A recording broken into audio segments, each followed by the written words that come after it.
MJC has the largest athletic program in Northern California with 21 sports being offered.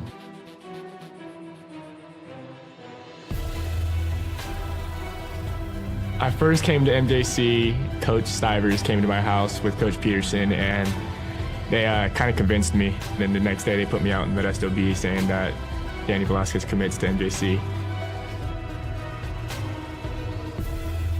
I've always wanted to be a swimmer, and I thought that swimming at a JC first, I'd dip my feet in the pool and see if I'd get recruited or not. It's very competitive, and you get very close with your teammates.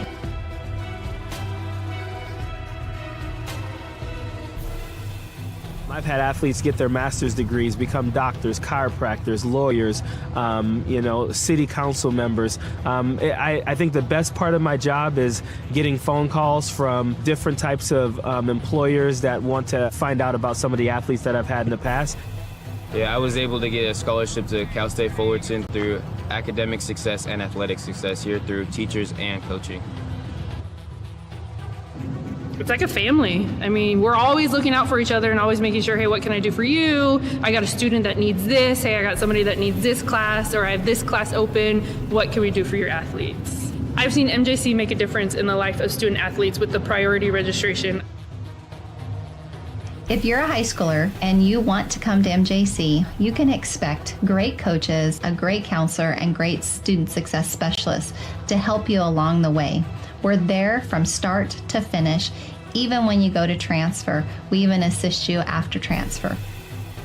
The philosophy of our program is we're a student transfer program, so our job is to get the students in and get them out. We want the parents to know exactly what's going on and what we're trying to do from an academic to an athletic standpoint. We always end up winning, we always being productive, we're always at the end. And the results of MJC and all the athletics are second to none. From what we start with to what we end with are not the same students. They come here and they get faster, or they get stronger, or they're a better player or a better teammate or whatever it is. They all succeed. Always had dreams about playing college ball, and ending senior year without any offers to play big D1 ball, kind of heartbreaker. But I ended up grinding it out, hit the gym, made it happen, went to MJC, and got it done. I am signing with the Colorado University, go Buffaloes, got a full ride scholarship.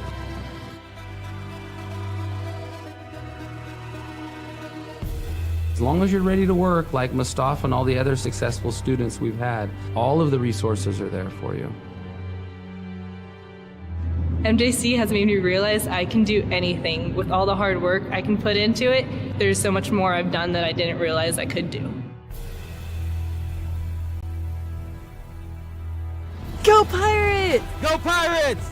Go Pirates! Arr, go Pirates! Go Pirates! Go Pirates! Go Pirates! Go Pirates! Wait, did you guys smile after a serious face?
Jolly Washer Express, proud partners of Santa Rosa Junior College Athletics, is the fastest and most convenient car wash in town. If you want a clean car fast and free vacuums, come visit us today. And if you want the best deal in town, ask us about our Unlimited Wash Club. Look for the Union 76 gas station on the corner of Coffee Lane and Piner Road in Santa Rosa. Jolly Washer Express, always at your service. Host Christy Martinelli, top-ranked realtor worldwide, and Daniel Olbrantz, mortgage industry leader, will give you the play-by-play tools to reach your real estate goals. Whether you're a first-time buyer, a seasoned investor, or just have a love for real estate, suit up. It's game time. Tune in to the Real Estate Play-by-Play podcast on Apple, Spotify, or Google.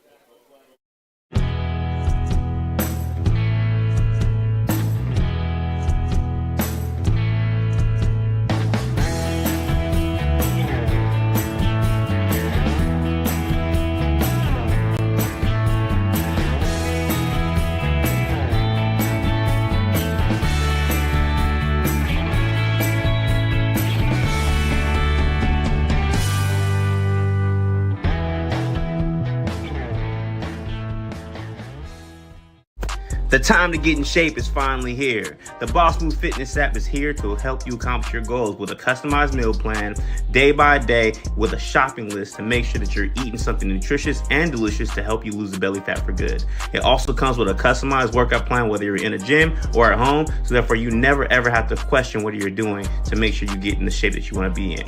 Get started today at GetStartedAtBossMoveFitness.com to accomplish your goals in no time.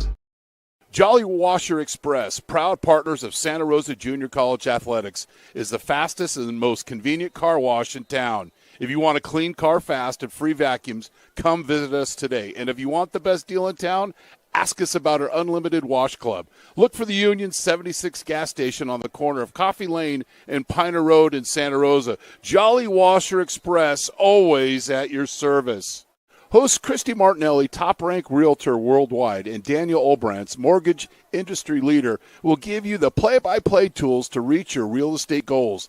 Whether you're a first-time buyer, a seasoned investor, or just have a love for real estate, suit up. It's game time. Tune in to the Real Estate Play-by-Play podcast on Apple, Spotify, or Google.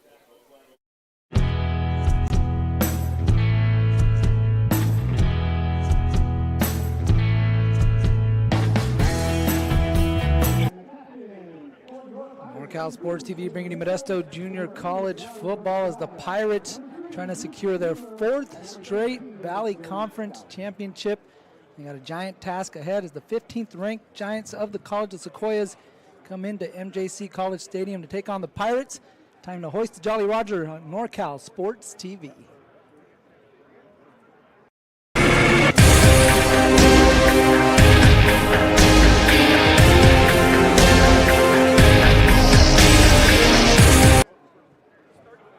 Welcome to NorCal Sports TV's coverage of Modesto Junior College football. Alongside my color commentator Chris Babcock, I'm Mario Ramos. MJC 6-2, 3-0 in Valley Conference play, trying to win themselves a fourth straight conference championship. You see the coin toss here taking place between the Giants of the College of Sequoias, who have won the coin toss. As we take a look here, looking alongside Chris Babcock, I'm Mario Ramos. Chris, big time game here for the Pirates. Big time game because we know we got you in the house, but again, Scooby-Doo pillows here. I'm just here to help support the ball club, but you've got number 15 COS. Had a tough game last week against Fresno City College, and a number 7 Modesto JC. Modesto's got the 2-0 record at conference. Or common opponents.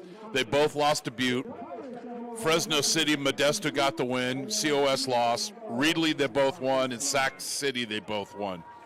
And they both lost to American River. So MJC 3-2, COS is 2-3, head-to-head to honor America national anthem.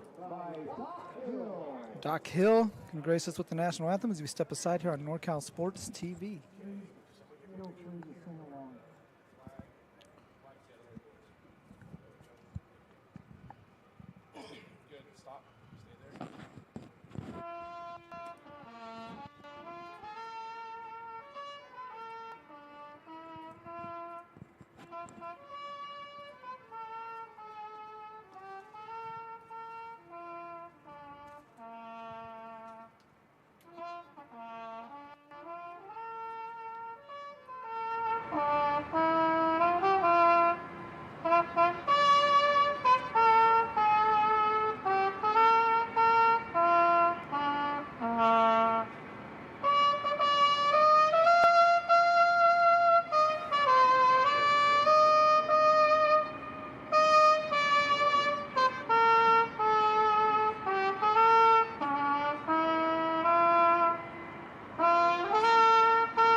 Hill getting us ready with the national anthem here on NorCal Sports TV is the Pirates hosting the College of Sequoias here on sophomore night, or sophomore day. We've got an afternoon kickoff. It's sophomore night somewhere. Is that like 5 o'clock somewhere? Somewhere. Again, Modesto honoring the sophomores before the games. They take on the Giants here in their final regular season home game. MJC trying to position themselves for a playoff run if they can get a victory here and wrap up their fourth straight Valley Conference championship. They will do so once again. We got a couple good quarterbacks in here, Chris. A couple quarterbacks that are taking care of the ball. And Riley Garcia for COS. He's got 21 touchdowns to 4 interceptions. And Luke Weaver, we've seen him be efficient throughout the season. 17 touchdowns to only 3 interceptions for the MJC quarterback. I think we're normally have 3 keys of the game for both teams. We're going to have 3 keys just for one for the teams, both teams. We've got red zone defense, and that correlates to red zone offense. MJC 50% touchdown percentage scoring in the red zone. For all the high-flying offense, it's the dead zone. It's like the Baltic Sea with the pirate ship. They just can't seem to get through and navigate that into the end zone. On the other hand, COS is a very respectable 70%. So those are some keys, but also we've got Raising Cane's here today. COS has fumbled the ball 12 times this year. So my chicken strip over-under before we get underway is 1.5. Take it away, Mario. COS won the toss. They deferred as we getting a little wind right before kickoff and knocks the ball off the tee. It's not the third one. I think you got to get somebody out there. But in the NFL, they'd have somebody run. They'd have a 12th man. Save it, Seahawk fans. And Leo Blumentritt out there to kick. 54th matchup between these teams. Jackson Sundstrom going to hold the ball for him. Hernandez and Stout back deep to receive. Left foot boot up and over the head of Joey Stout into the end zone. Will be a touchback for MJC. As the offense comes out, we'll get started with Luke Weaver at quarterback. Behind him will be J.T. Foreman, the running back, Trace Hernandez, Malachi Butler, Joey Stout, Glenn Weber. Also in the formation for MJC, who start out on the offensive line, Bryson McMichael, Tristan Brace, Nate Lozano taking the place of Colin Speed, who's injured, not able to play on sophomore night, Remy Serrano and Dylan Golseth taking the field for the Big Blue Buccaneers. MJC, white helmets, white pants, the blue jerseys. We'll be going from right to left on your screen as Weaver starts out in shotgun formation, 3 receivers to the left, and he's going to keep it himself. Able to take it up the middle. Nice gain on first down, pick up of 8. Very vulnerable in that defense. Modesto spreading the field, and it's an easy read for Weaver coming along the left edge. Sequoia got to do a better job of sealing the edge because Modesto will out-formation you. I'll give it a Foreman, a little miscommunication on the handoff there. Not as clean as maybe they'd liked, and it ends up in a loss of yards. Going to be 3rd and medium following on a 2-yard loss on the run from J.T. Foreman. Tough to run it into the boundary, even tougher when you don't have a clean exchange and there's that little bit of hesitation. Credit COS of playing in spacing there. Early 3rd down for MJC. They get the line quickly, and now looking over for the play call from the sideline. You got a bunch of signals. You got a sign being held up. Weaver now settles in on the call. High snap. Able to bring it down, looking deep down the boundary for Hernandez. What a catch. Ball a little underthrown. Might have helped Hernandez able to slide down and secure that catch before it hit the turf. Takes it out to the 40-yard line. First down, MJC. As a receiver, you don't want to have any facial expression change when that ball's in the air. Hernandez, cool as a cat. And he ran through the football. A lot of times guys will put their arms out and go in the parachute mode. Went and ran through the football. Big play for MJC. Motion Stout across the formation. Give it to him on a jet sweep. Tries to cut it back upfield. That's coming back. Holding it out in space. And I wonder what type of fly fisherman the back judge is, because that was a quality toss. Might be worthy of going to Trinity River in the offseason. This is an easy call out in space. You got the Giants from College of Sequoias clapping as MJC's backing up. Glenn Weber, tight end out of Oakdale. Freshman getting called for the first penalty of the ball game. Yeah, when you hold to get in the view of the officials just a little bit too late, that's a quick block in space. Yeah. A little more visible. Now, the defense right there. should be able to substitute here. They do, yep. Somebody's held up as security right now. Trying to shuffle off are the Giants, and they're finally able to get 11 out there on the field. Again, another snap, a little wide. We were able to bring it down. Takes a hit, and the pass goes incomplete. A little overthrown for Joey Stout down the boundary. Something's telling me, and you probably have already picked this up, Modesto has taken 2 deep shots to the left side. Mm-hmm. So they're seeing something they liked in film this week and are attacking it early and often. Freshman Quentin Conley out there on an island. MJC looking that way again. This time they get it to Foreman, trying to make a move on Conley. They'll take it back upfield. Conley and Will Henderson in on the tackle. Yeah, I don't need modern, analytical statistics at this point with charts. They've thrown to the left side every single time they've gone back to pass. I like attacking the flat there after you've gone deep a couple of times. Not deep, it's a medium range throw, but a 9 route's a 9 route. Good opportunity here for Modesto after playing behind the chains. Pick up at 13. It's now 3rd and 7. Weaver pumps to the left. Now comes back screen to the right. Well. That's and set a up lot of blockers out in front for Xavier Clark. This is He's set up get really. Into the red zone. This is horrible. Late flag. Modesto does such a great job of executing this play, but Tristan Brace gets caught into a personal battle. He gets emotionally kidnapped. And what's going to happen is going to be a 15-yard penalty from the 20. So this ball is going to go back to the 35-yard line. Modesto's going to gain 3 yards on this play because he's in a personal battle. This was set up absolutely perfectly. No, it won't be a first down.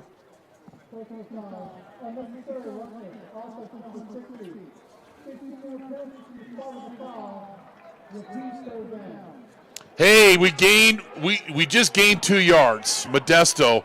but that is uncalled for. You got to have – I could get, like, it's never an excuse for it. Later in the game, you've been battling the guy and he's doing something to you.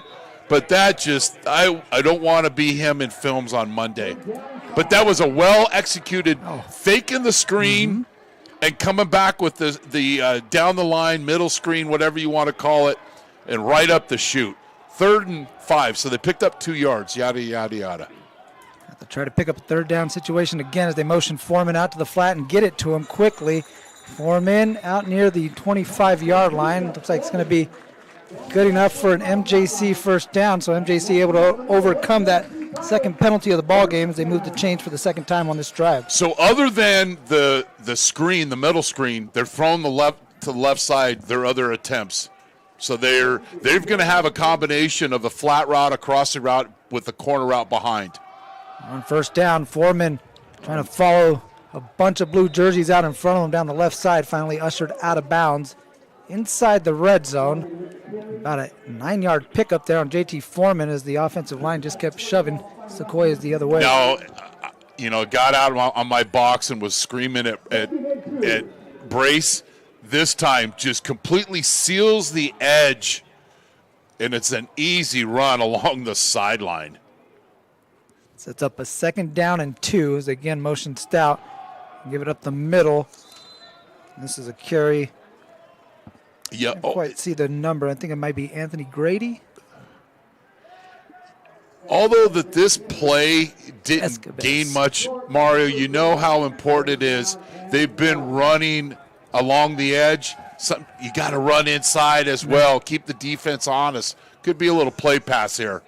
They pick up 1. It's 3rd and 1. They give it to Escovez. He bounces it off the left, breaks the leg tackle, cuts back inside, and he's into the end zone. Touchdown, MJC. Yeah, great play call by me, saying play pass. I don't think he got touched until he got to the goal line. But Modesto just sealing the edge and might have got his flag pulled at the line of scrimmage, but no tackling. And despite the 15-yard penalty, they come down and score on their first drive of the game. We talked about before the game started.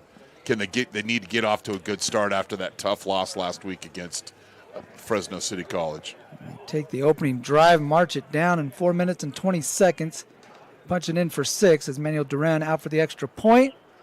This one able to sneak in on the right side as he makes it 7-0 following the 18-yard touchdown run from Juan Escovez. The Pirates lead College of the Sequoias.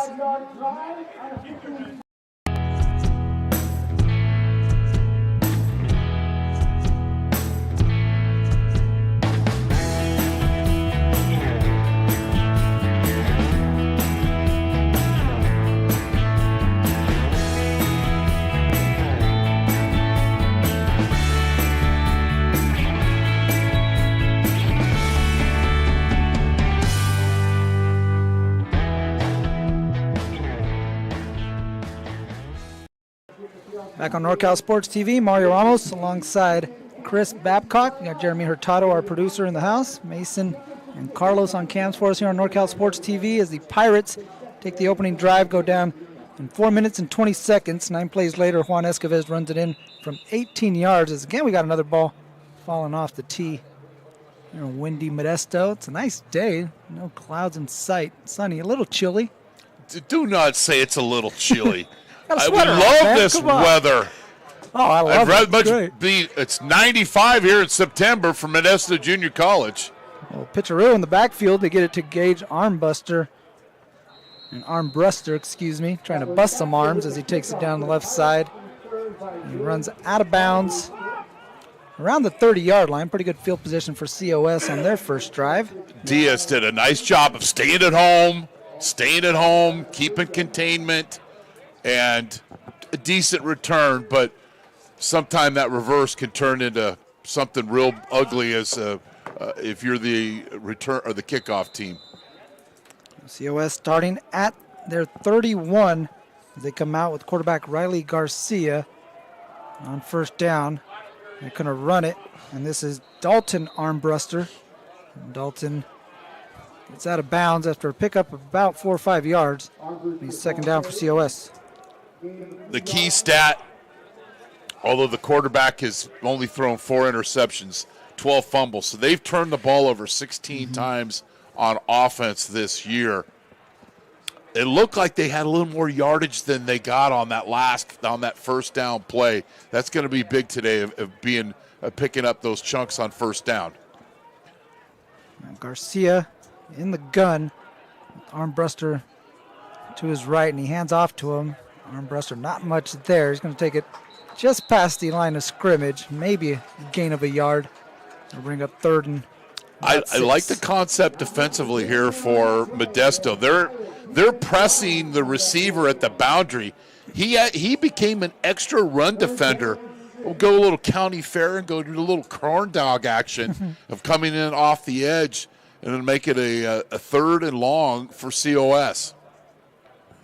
Hinchy, Villegas, Zavala, the 3 linemen for MJC. See if Coach Abbasi brings pressure here on 3rd down.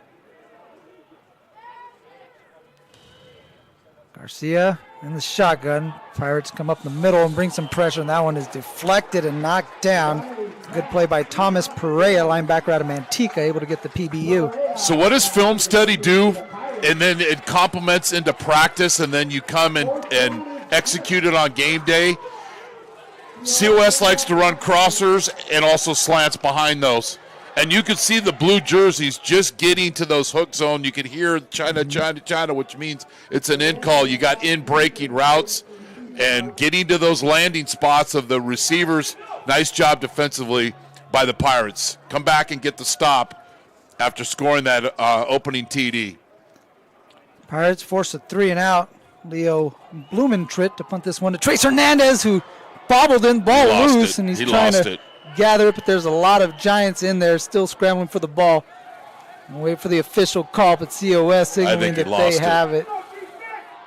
Hernandez muffing that punt at about the 25-yard line, and still got to scramble for it. The referee's trying to pull some jerseys. Now flags come flying in. So you can't pull your opponent off the pile. Hernandez came out of the pile with the football. Great job by his, because he didn't have. He had it and he lost it. Yeah. You never know what happens at the bottom of the pile. Here's the call. Okay.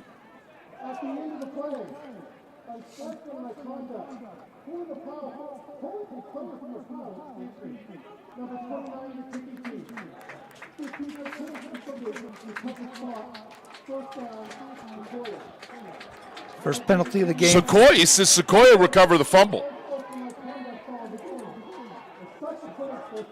Yeah, he did say the kicking team recovered the fumble. He did say the kicking team recovered the fumble, and MJC thought that they had it. But it is Sequoia's football at the 39 following the penalty. So they recovered at the 24. Then you got a 15-yard penalty on Alan Danielson. That is a self-inflicted wound. First turnover of the game goes against MJC as they muff a punt. We're talking about COS's fumbles. That's not a fumble. That's a muff punt. Then they go unbalanced here. From the 39. And they run right into the boundary. Armbruster again back to the line of scrimmage. Takes it back to the 39-yard line. Good play by Thomas Perea, this time in the run game. Football's a game of numbers. And COS had more white jerseys over there than blue jerseys, but you got guys taking on white jerseys and winning those battles, and they for no gain. You go into that, we say unbalanced, they bring an extra tight end over, and the ex receiver is covering the tight end, so he's ineligible. So you're really going an unbalanced set. No gain. Nice job by Modesto. And seeing that, recognizing that. Receiver in motion on second down. Play action. Pressure in the backfield. They set up a screen, and that one is dropped out of the hands of Danny Oliveira. Beautiful Vegas. Watch 45. You can't miss him. He traces his steps. Watch the big fella. He's right there. If that guy catches the ball and cuts back in. He had an angle on him, too. Woo! It's going to be a collision. Villegas hustling off the field, getting some love from his teammates. Beautiful. I love seeing the big fellas run.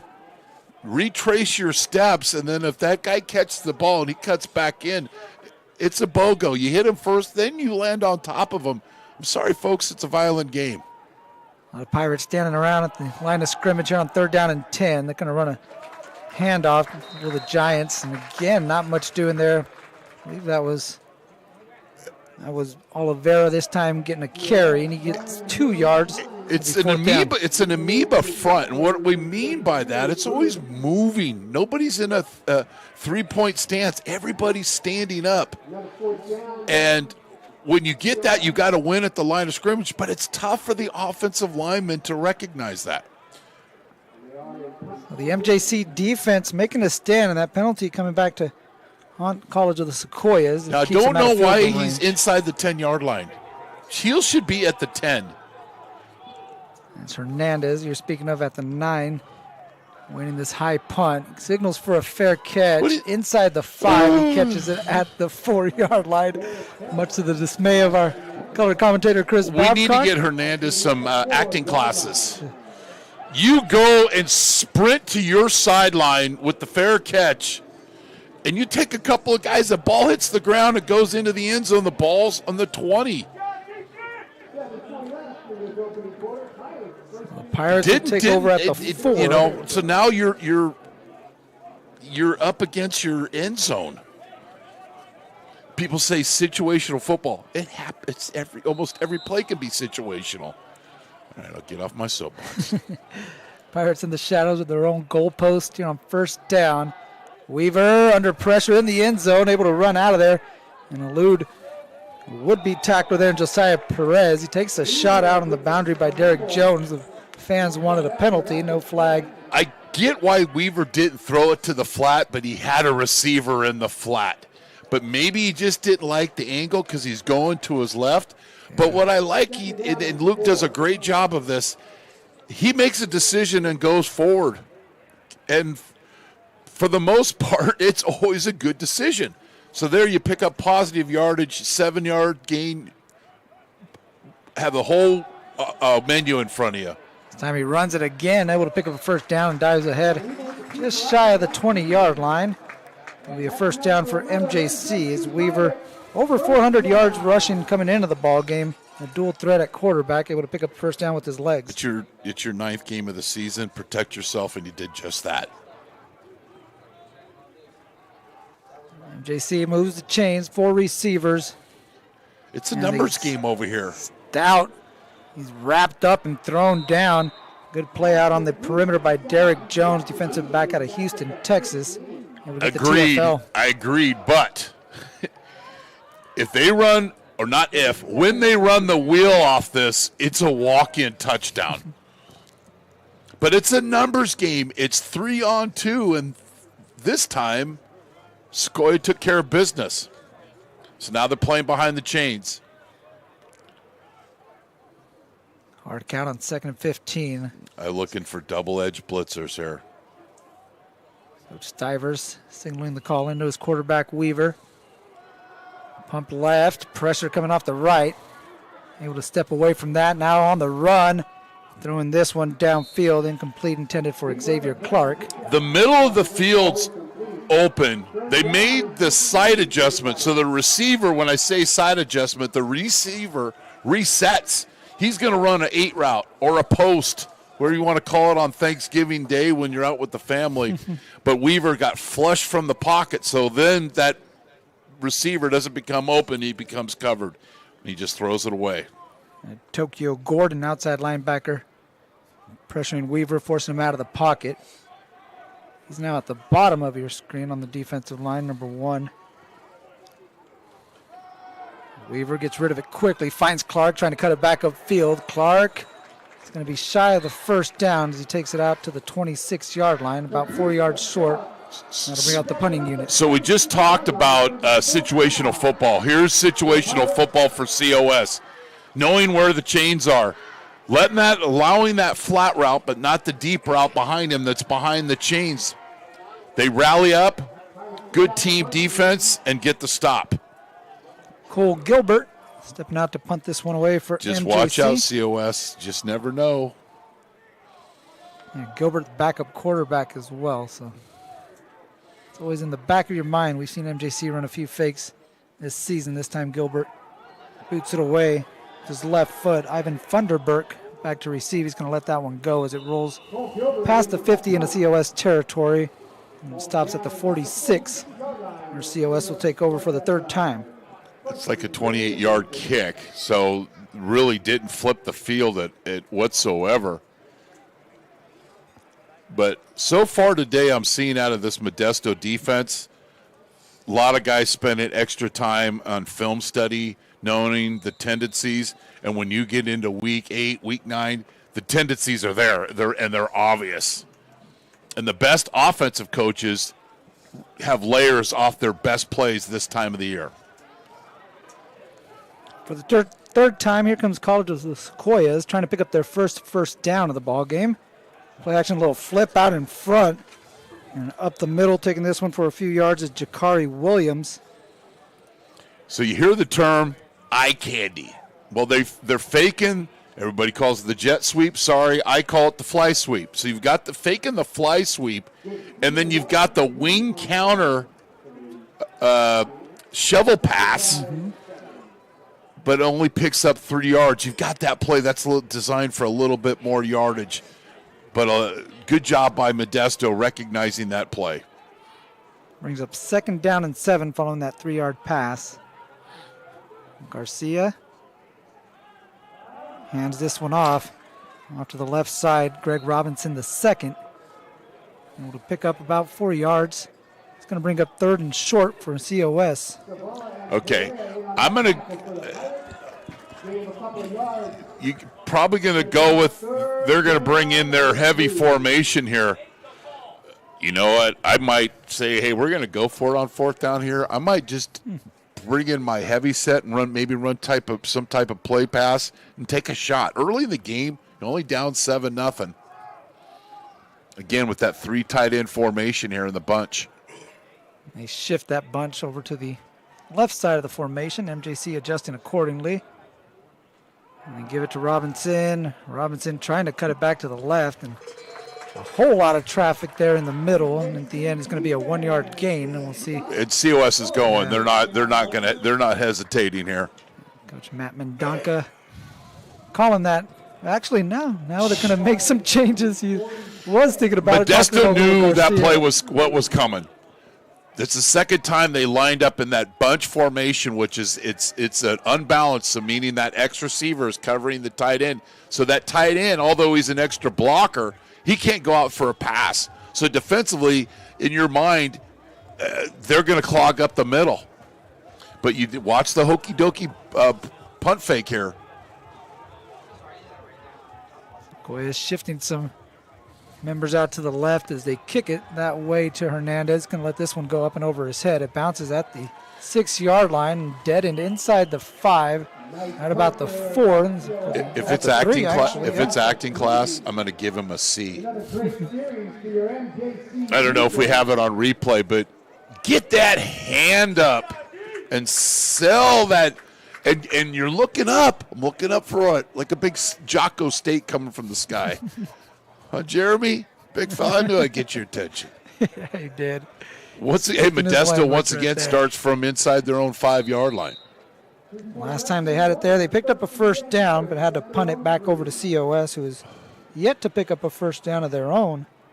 The punt return team on their 3 opportunities haven't done a very good job at all for Modesto. Weaver pumps once, and I got that wide open. Joey Stout catch it with a lot of room in front of him, makes a cut, and able to elude a defender and pushed out just shy of midfield. And like you said, kind of baiting him with that screenplay, able to get Joey Stout over the top. Not if, but when. Here's the fake the fast screen, and then they suck up and you run the wheel right behind it. Not if, when. And they'll do it again. 45-yard They continue to expose the left side of the COS defensive backfield. Speed option. Nice job. Weaver cuts it back up the middle. Nice pickup on 1st down. Pick up about 5 yards. It'll be 2nd and 5. The Rockettes in New York always had their finish, their big Rockettes leg kick. You always see it when they finish. And referring to Modesto JC football, the speed option is that play you always see with Rusty Stivers. 2 or 3 times a game, they run the speed option. And usually 3 times a game it works. This time it gets him into COS territory, and on 2nd and 5, Foreman straight up the middle, wrapped down right around the ankles. Good play made by defensive lineman Jack Moranis. Actually, he's a linebacker, able to come in and make the tackle. So Modesto's done a great job of attacking the edges and getting outside on COS, but you still have to run the ball inside to keep them respecting your outside run game. Rusty's going to go for it if they don't get it here. So watch something going on, a little play fake, maybe taking a shot, somebody in the flat. Or Weaver just up the gut. Brings down the high snap and takes it to the 40-yard line. It's going to be good enough for an MJC first down. Just put his head down and barreled forward for Pirate first down and move the chains for the second time on this drive. The 6th time in the ball game for MJC as they're marching here in COS territory. 1st and 10 from the 40.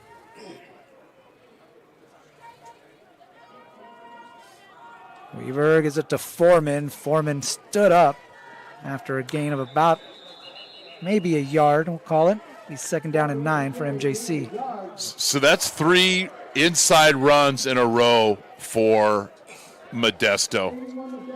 That's just setting up their entire playbook. And here comes substitution, mass confusion for COS.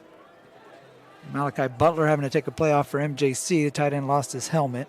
After this play, we're going to talk about love and trust, something I talked to Coach Stivers before the game, and it's referring to Luke Weaver. Just a little teaser for you. Ooh, we're going to hold the audience for the start of the second quarter. It's beautiful. Silky segue. Foreshadowing. Nice. First quarter has come to an end. MJC with an 18-yard touchdown run from Juan Escavez. The only points in the opening frame as they lead COS 7-0 here on NorCal Sports TV.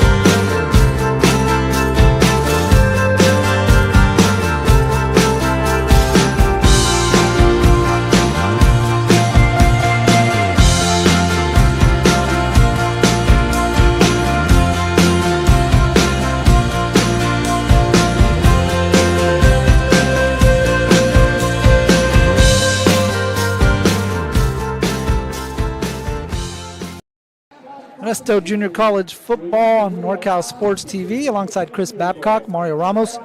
Pleased to be with you at MJC Stadium as the Pirates have the football at the 39-yard line. 2nd down and 9 in COS territory as they lead 7-0 to start the second quarter of play. Weaver gets this one out in the flat to Xavier Clark. Clark trying to turn the corner and runs into some Giants out at the 34-yard line. The flag came flying in from the side judge.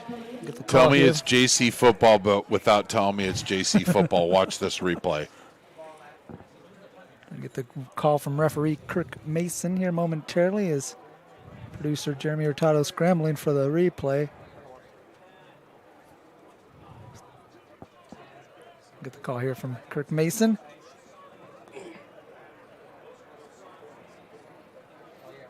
Morrow's a great lip reader. A late hit there. COS. I didn't get the number there, so I couldn't quite peek in there with my binoculars from way up here in the press box. Well, now they filled in the sidelines at Modesto, but back in the day, I wouldn't have my worst enemies be a side judge here at the stadium. But they filled it in. Well, the penalty on COS, personal foul, late hit out of bounds, going to give MJC the football in the red zone. 1st and 10 from the 19. They run the screen to the right. Hernandez being yanked by the jersey and wrapped down by Louis Sanders. Louis Sanders able to get a piece of the cloth. It looked like Hernandez might have had something out in front of him, but Again, slowed down, picks up Again, about 5. Another look, faking the screen, the bubble screen to the left and coming back with the middle screen to the right. If that guy misses the tackle, he's out the door. Yeah. So still picking up 4 or 5 yards. It gives the defense another look. Double wing here. 2 receivers, 2 wings. Mentioned Butler and Weaver in the formation. They give it to Foreman. Foreman inside the 10-yard line, takes it to the 9. Looks going to be very close to a first down. They're going to move the chains. It'll be first and goal for the Pirates. JT Foreman, a former Turlock alum, is going to James Collins. Sorry, Mario. James Collins is right there, but scrape along the line of scrimmage. You make that tackle, and it's no gain. Instead, it's first down, Pirates. First and goal from the 9. On first down, they give it to Escovez. Escovez bouncing to the right side. Escovez seeking the end zone, and he's got it for his second touchdown of the game. MJC leading 13-0. So we're not going to take a break after this touchdown, and we're going to talk about trust and love. Everybody get a hot cup of cocoa and some maybe tea or coffee, and we'll have a talk about trust and love. Juan Escovez this time punching it in from 9 yards out. Second time he's found pay dirt here in the ball game. A 96-yard drive? 97-yard drive. Chico State math.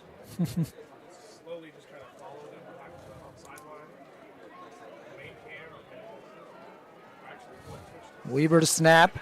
Gilbert to hold.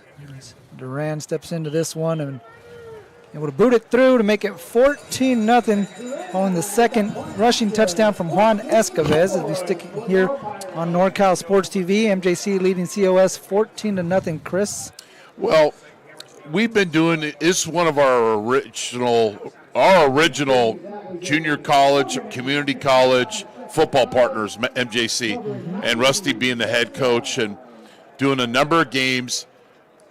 The trust and love, especially the trust that he has in me for some reason.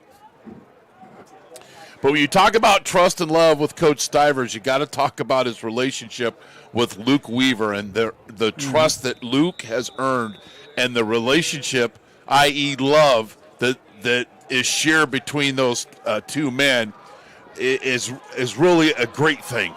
Eric Jones loses the football at Pop Savage, the first chicken strip of the game, Chris, but COS able to jump back on it. Lost it at the 39. They recovered at the 36. It wasn't caused fumbles. It's recovered fumbles. But there is an opportunity. But just to finish the point, the trust, like he's had a lot of good quarterbacks, of good quarterbacks here. But the trust and the relationship between those two, it's a championship relationship. They're up 14-0, big game next week as well. But when they get into the playoffs, they're probably going to have to win on the road. But it's all about trust and love. Next week, MJC wrapping up their regular season at Foothill College. The game will be on NorCal Sports TV as Garcia from the pocket on first down. Gets it across the middle, and it looked like momentarily Dante Gentles might have lost the football as he fell down and just was able to salvage something, and it actually lost a yard or two on that one. So it'll be second down and 12. Well, when you cut the field in a third and then two-thirds being where all the 10 defenders of Modesto were, corners one-on-one coverage, and they're running those shallow crosses, little rub routes, and then everybody's running to the football. They are doing a good job of stopping that inside passing game of COS so far today. On the 2-yard loss, it's second and 12. Garcia looking to the left side. He's got a man. Nice jump catch made by Gage Armbruster. As Garcia able to put that one in the window, and Armbruster leaping up to snag it down. I didn't get a chance to say they should take a shot in between the corner and the safety. They do and then what's your receiver's job to do? Catch the ball. Go and win that 50-50 battle. And Armbruster does a nice job, the 6'2 freshman. 19-yard gain is the first down for COS. We got 12 and a half minutes here in the second quarter. They give this one to Dalton Armbruster. He's trying to turn the corner. Now cuts it back, and he's still on his feet, takes a shot, and now finally going to be stood up and brought down. And that's a big loss for COS as they're now back into their own side of the field at the 49. Jelon Booth, textbook sealing the edge here, keeping that outside shoulder free, kind of peeking. And anytime you get the back to stutter his feet, pitter patter, whatever, how you want to describe it, guess what? When you're running to the boundary from the hash mark, it's going to be a TFL. Good job by Modesto of running to the football. Loss of 4. This time they do a wildcat formation. They get it to Jakari Williams. Williams will get near the 45-yard line as you got a couple of guys tussling along the sideline over there. I like the call. Change things up. Give Modesto a different look. And it's going to be a very manageable 3rd down and 6 here, 3rd and 5 for COS.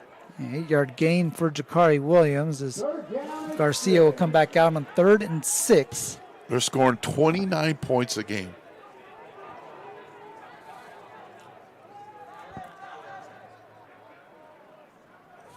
Empty formation, 5 receivers for Garcia being pressured, trying to get rid of it. He's a menace. And he's able to do so. He had a defender hanging all over him, Jalen Booth, freshman out of Merced. He's trying to get the first sack of the ball game. Now a late flag. So we're going to get intentional grounding. So this will be a loss of down.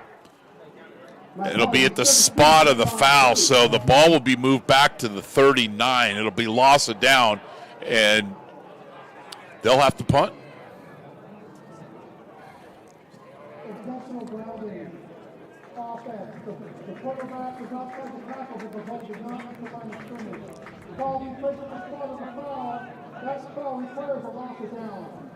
Good to see Kirk Mason got the microphone back working as he lets us know that the quarterback was unable to get the ball back to the line of scrimmage. And save your letters about Booth being a menace. I mean, I'm talking about on the football field. He's all arms and hands. As a defensive end, as an edge setter, you've got to always work your hands. And he freed his hands, and he was able to keep an outside edge and not allow the quarterback, Garcia, to scramble outside of him. He had no choice but to ground it, and they lose yardage. He doesn't get credit for a sack, though. His agent's on the phone. Leo Blumentritt, the sophomore from Vikes, Germany, out to punt once again. Nice hang time. That one was chilling up there for a while, and Hernandez with the fair catch at the 29-yard line. Looks like MJC is going to take over. Last time they had it, they went 3 minutes and 45. They had it for 3 minutes and 45 seconds. They went 97 yards and punched it in from 9 yards out. Juan Escoviz has got 2 touchdowns in the ball game. Seems to kind of be the goal line feature back for MJC as he was able to find the end zone. I don't want to get dramatic, but this is a very important drive for Modesto because I think you really start to put COS a lot of doubt into their mind. Oh, the big fell out in the flat. Malachi Butler with the first down, a little bit more. That's 15. That's a penalty. He's out of bounds. Did he get the metal plate down there? Looked like he got close to it. That is, Gordon, yeah. He's out of bounds. He's out of bounds. We saw a flag on that same sideline come out earlier. This time the officials keeping it in the pocket. Pass play to Malachi Butler, good for 17 yards. First down. Pre-game, Malachi, you'll never drop a ball that you catch with your eyes. He certainly caught that one with his eyes, but he got a bruised bicep after that tackle. Foreman bounces off a couple of white jerseys and then finally stood up. Josiah Perez and Josiah Harris. A couple of Josiah's conversion on JT Foreman. Pick up a 4. The reason I say it's the most important, a very important possession for Modesto, because you've got COS that lost last week to Fresno City College. Modesto's done a good job of really taking care of business, especially on defense. However, right here, they go up 3 touchdowns. Although still plenty of time left in the game, you really start doubting yourself if you're COS. Buble. They get a screen out to Stout. A couple good blocks, and Stout does the rest. Out in the space. at the 10-yard line, trying to get into the end zone, and he does. Joey Stout with the 51-yard touchdown. I don't know if Stout takes the French class, but we call this Buble. It's a bubble screen, and it's a numbers game. It's 3 against 2, and when you have 3 against 2 and everybody does their job, it's a touchdown. A couple good blocks. Joey Stout out in space. He knows what to do. The track star turning on the speed, and he gets the end zone, 51 yards on the pass play from Weaver to Stout. It's MJC out for another extra serpentine point. out of the huddle. Throwback. And Weaver snap it to Gilbert. Brings it down for Duran. Extra point is good. 21-0 MJC. This time they strike in the air. Weaver to Stout makes it 21-0 here on NorCal Sports TV.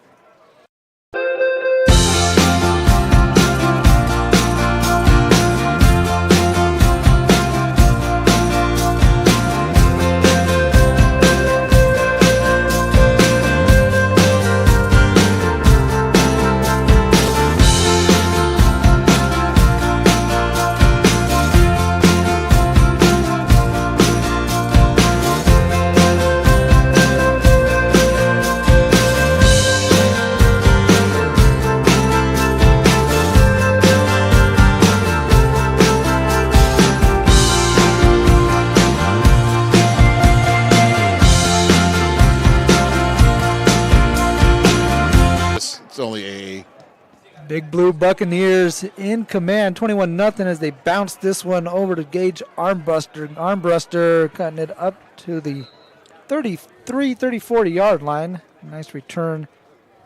And COS trying to find something offensively. This MJC defense has forced 4 punts and given up 1 first down here against the Giants, who've struggled to get anything going against the Big Blue Buccaneers. I mean, other than that mid-range vertical route that was caught between the corner and the safety, they really have just been very stagnant offensively. And this is, we want to get into repeating ourselves, but this is a very critical drive for COS to go down the field and get some. They need to score a touchdown. I'm sorry, because the Pirates' offense is on a roll today. COS does get the ball back in half. We're still a little bit of ways away, but they would obviously love to get some points and get something out of the halftime break as Oliveira tries the right side. He picks up about 5 yards when all's said and done. It'll be second down here for COS. And that doesn't mean you have to abandon your run game. They're averaging 124 yards a game rushing, 243 passing.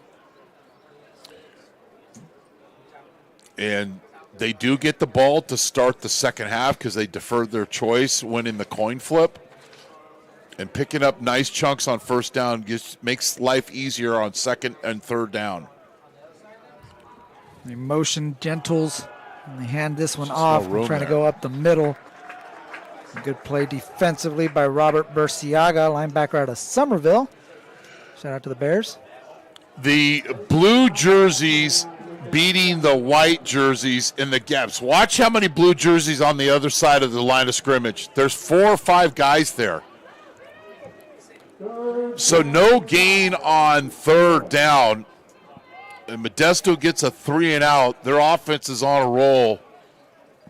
Just really, really, really makes it hard on your team. I think it's snowball if you're COS in a hurry. You can't move the chains here on third down and 5. MJC trying to bring pressure with 4, and they run a slant there to Gentles. Nice little pick play opens him up. And he's able to pick up a first down, gain of about 8 yards, and COS moves the chains. Defensive coaches call it a pick play. Offensive coaches will call it a rub. Lozano or Gentles you've got a slant, and then you've got a alleged flat route. But you get the little flipper out and appreciate him just coming and catching the football. So that's their second first down via the pass today. First down for COS as they get this one out to Armbruster. Armbruster trying to shake some arm tackles out there on the perimeter. Kanoya on Ty out there, the sophomore, making a good play. able to slow him down and allow some reinforcements to come up. It's a numbers game. The corner is the receiver and the corner are one-on-one in front of the Modesto bench. When they motion strength towards COS's bench, it's one-on-one coverage. There's no safety. There's opportunities. Come back to that same formation motion and take a shot deep. Tight formation here for COS as Garcia takes this snap from under center, turns and hands it off to Greg Robinson II, sophomore from Dearborn, Michigan. Powers forward for about 4 yards. It'll be third and, actually going to call it 3rd and 7 here for COS. Have not done a good job of converting on 3rd down, and the reason is the Modesto defense has been well schooled all week on the tendencies of this offense, getting into those crossers, understanding the angles, disrupting the passing lanes. COS, empty now. COS 1 for 5 on 3rd down. Here's 3rd and 7. Garcia rolling to the right, a little flip pass, and wide open is Gage Armbruster. He's still on his feet. The ball popped out, but right into the hands of a giant. And luckily, Jonah White was in the perfect position as that one bounced right into his mitts. Now, if you're a quarterback coach, you know, and you're charging $175 an hour to a 13-year-old, you'd never say, throw the ball in the air late over the middle. But wide open. But then you've got the, not a sponsor, would like it to be a sponsor, the Raising Cane chicken strip. Second cause fumble, but not a lost fumble so far today for COS. Yes. Big play for them. Yes, please reach out to Dion at NorCal Sports TV as handoff on 1st down.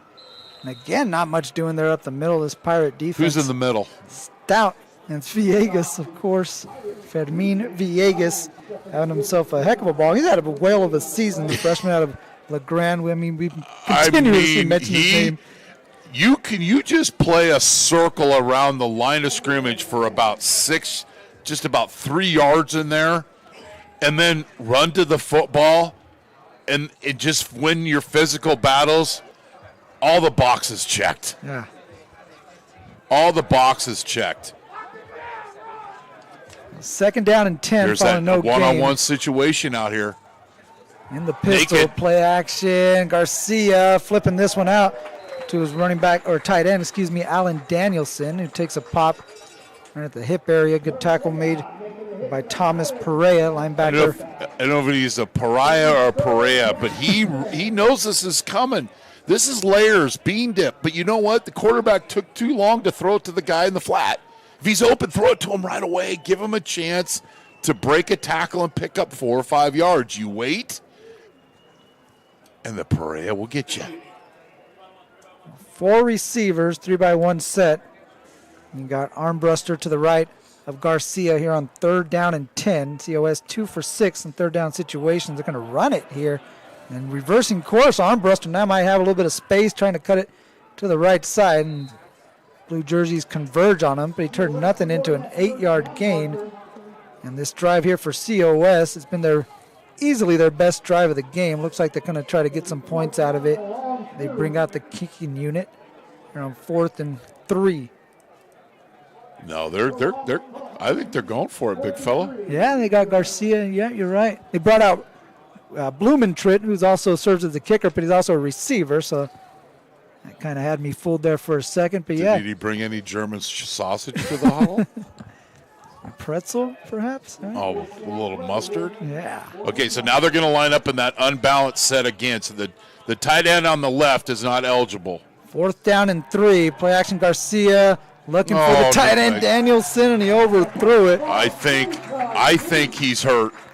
I think Garcia is hurt. Yeah, something wrong with his throwing shoulder because there's no the kind of season he's had. He might have got a little funny bone, elbow hit, something to that nature. He's on the sideline right now. He just slammed his helmet, and he's kicking the ground. Yeah, he does not seem too happy. The back and the flat, Oliveira's open, and he's open yesterday, and that's an easy 1st down. But you got the Modesto defense. They bend a little bit, but they didn't break. Here comes MJC. 2:44 left to play in the first half. All 3 timeouts remaining on first down. They give the carry to JT Foreman.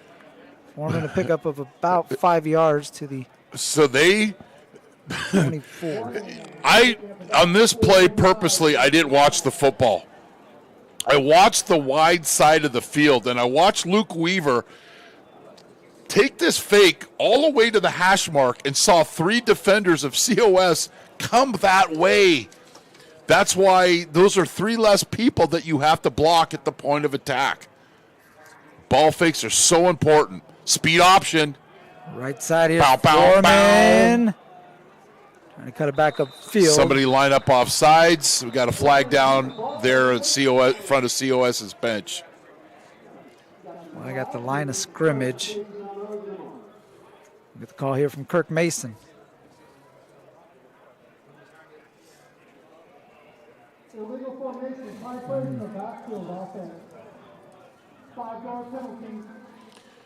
We have that. MJC lining up with 5 in the backfield, draws the penalty. So not third stopped penalty. by the defense. Stopped by you can't line up correctly. And that'll take us to the 2-minute timeout as the clock stops with 1:59. MJC leading COS. They're going to add that second back to the clock. When we come back here on NorCal Sports TV, we'll have 2 minutes left in the first half. The Pirates leading the Giants 21-0. I don't know.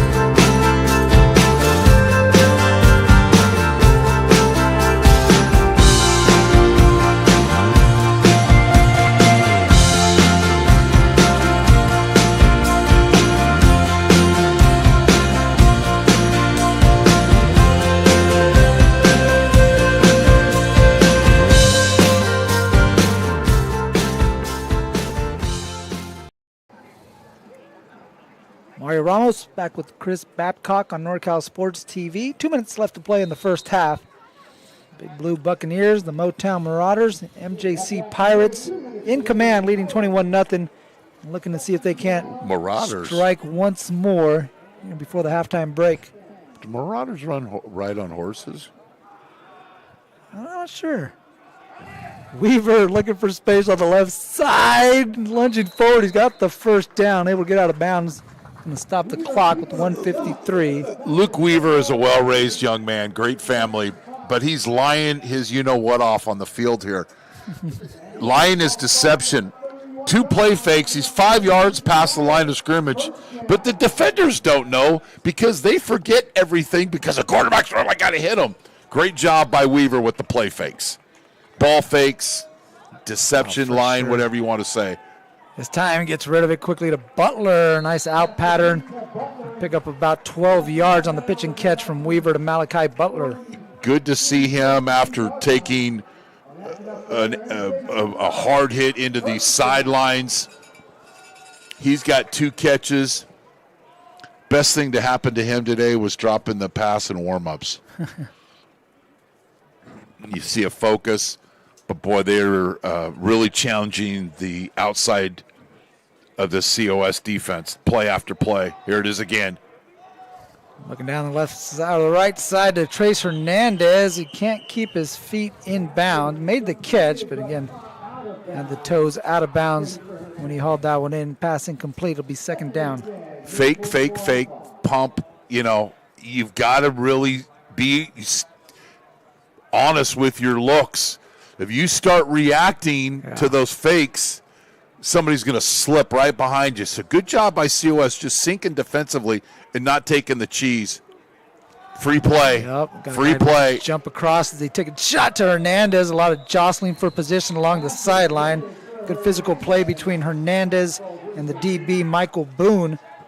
You not only said he had a good play, but Boone also told some of the blue jerseys along the sideline. And then a couple of fans getting excited.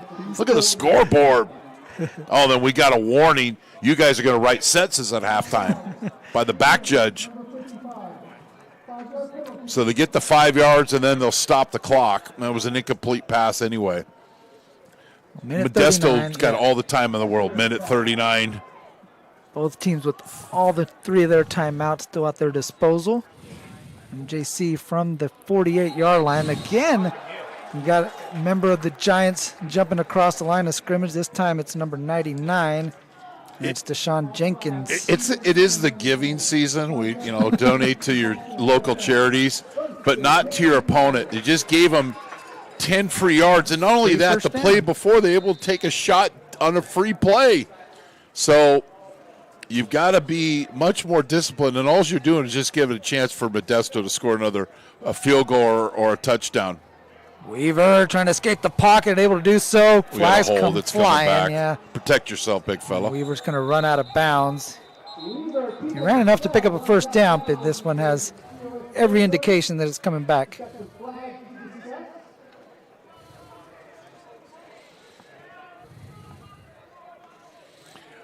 We've got some drama going on. It's not speech and debate, but we've got a little John going on between teams here. Serrano's ready to protect and serve, literally here. Interesting call there. Colin Speed just picked up a holding penalty. I think he meant 62. He said 52. That's Nate Lozano, 62. He picked up the holding call. It's going to back up the Pirates 10 yards. Move it to their 37-yard line. First down and 20.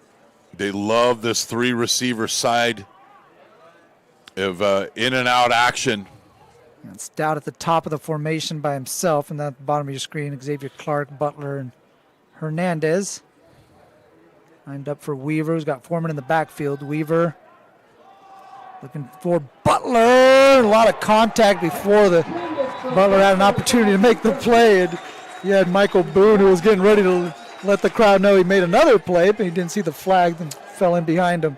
Well, good job by Butler of coming back to the football. And that full effort, he drew the flag. I'm not questioning the PI call, but if you don't make an effort for the football, it's a little bit more difficult for the official to throw the flag. Wasn't called immediately, obviously, but Butler did a good job of coming back to the football.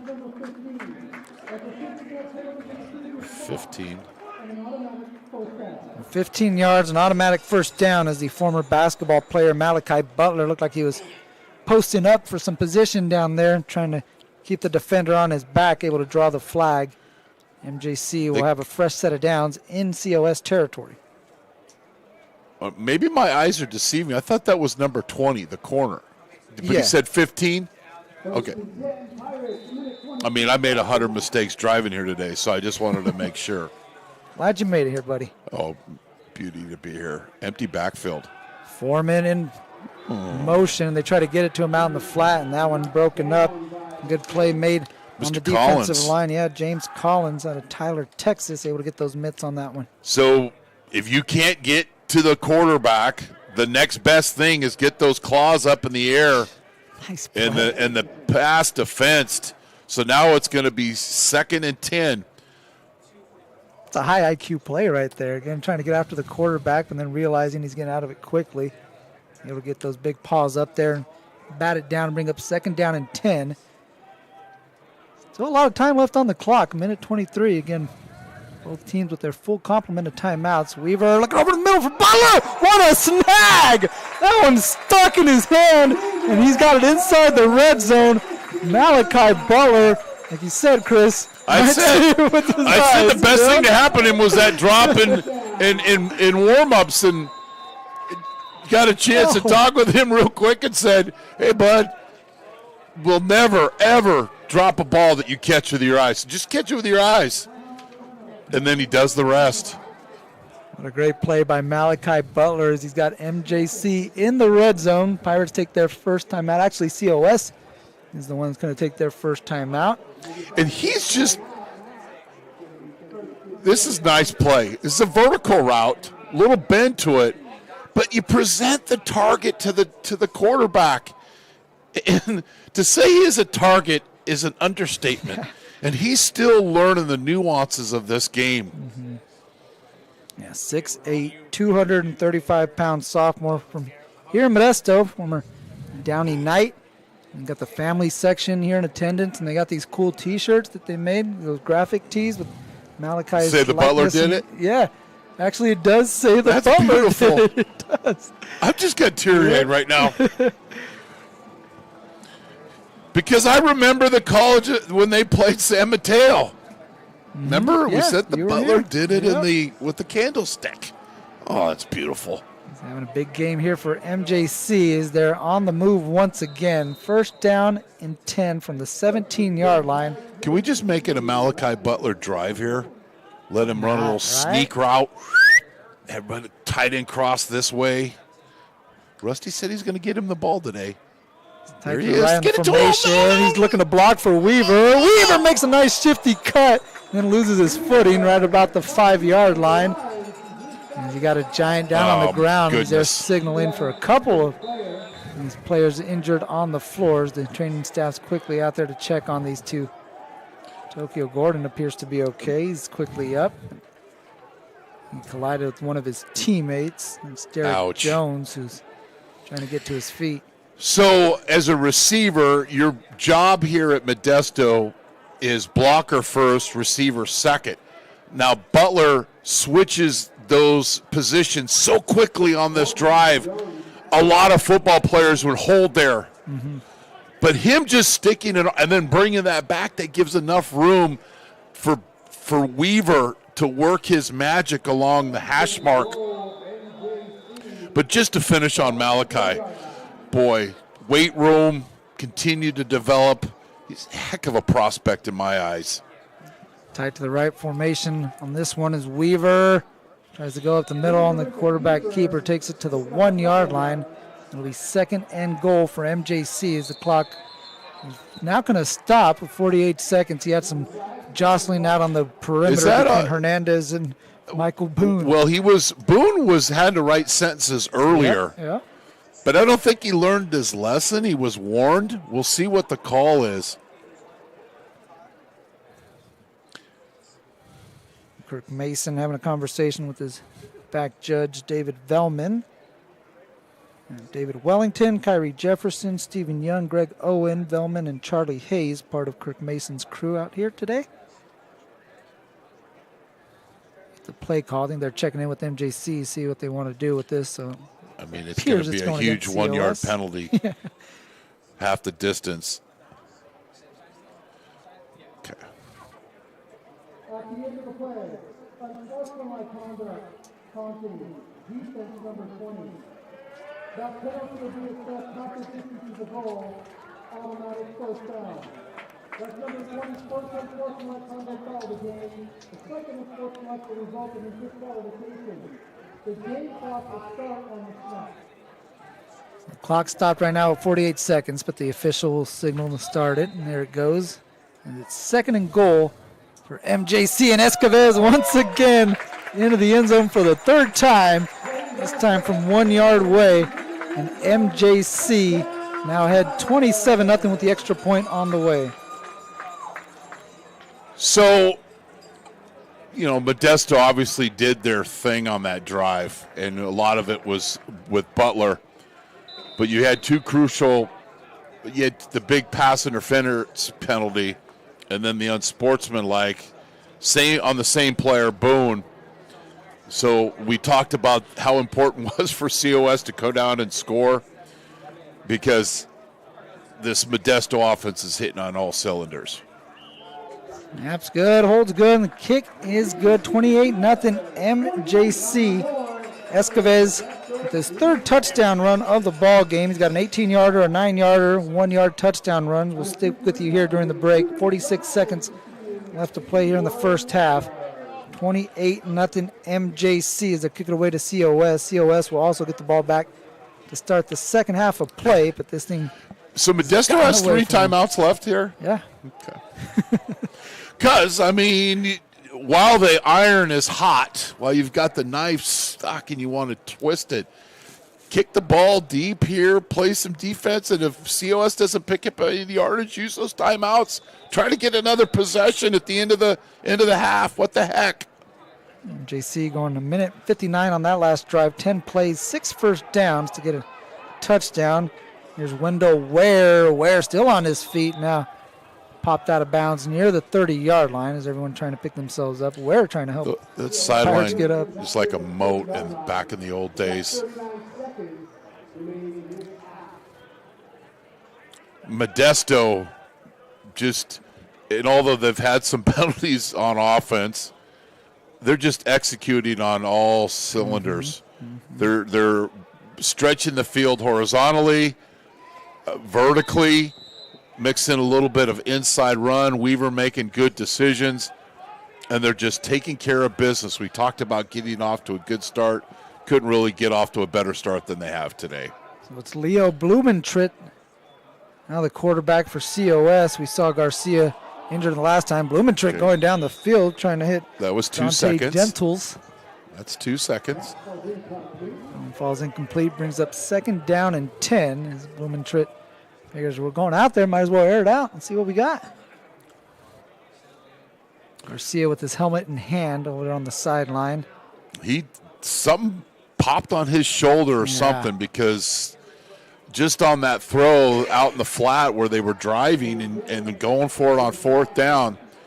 But here you're COS, you don't want to turn over the football, so you've got to manage this correctly. Amoeba front again for the Pirates. They'll bring an edge blitzer. Blumentritt gets rid of it incomplete. quickly, and that that ball one hit looked like the it hit the ground. ground. Yeah, but I'm going to call it a completion. That's incomplete pass. Picks up 2 yards. Clock's going to continue to run. No timeouts being taken by either team here. Both squads look content. We're playing Madden up here. For sure. I would have called a timeout. Yep. But I could see Rusty going, I call a timeout and then they hit a big play and it's 28-7 and I just literally helped my opponent.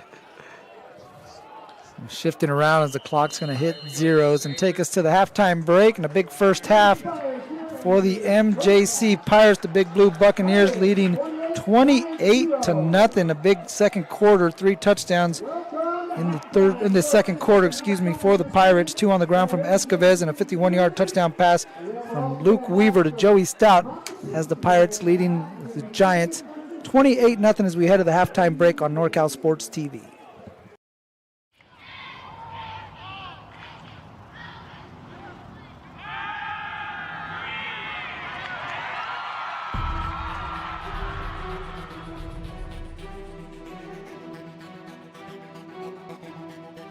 MJC has the largest athletic program in Northern California with 21 sports being offered.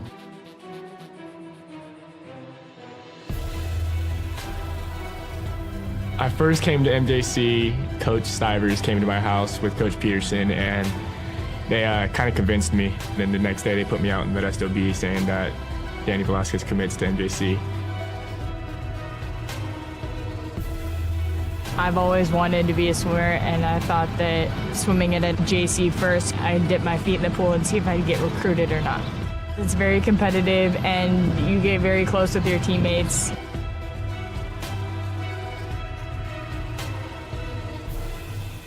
I've had athletes get their master's degrees, become doctors, chiropractors, lawyers, city council members. I think the best part of my job is getting phone calls from different types of employers that want to find out about some of the athletes that I've had in the past.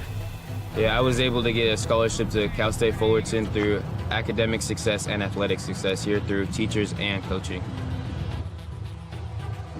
It's like a family. I mean, we're always looking out for each other and always making sure, hey, what can I do for you? I got a student that needs this. Hey, I got somebody that needs this class, or I have this class open.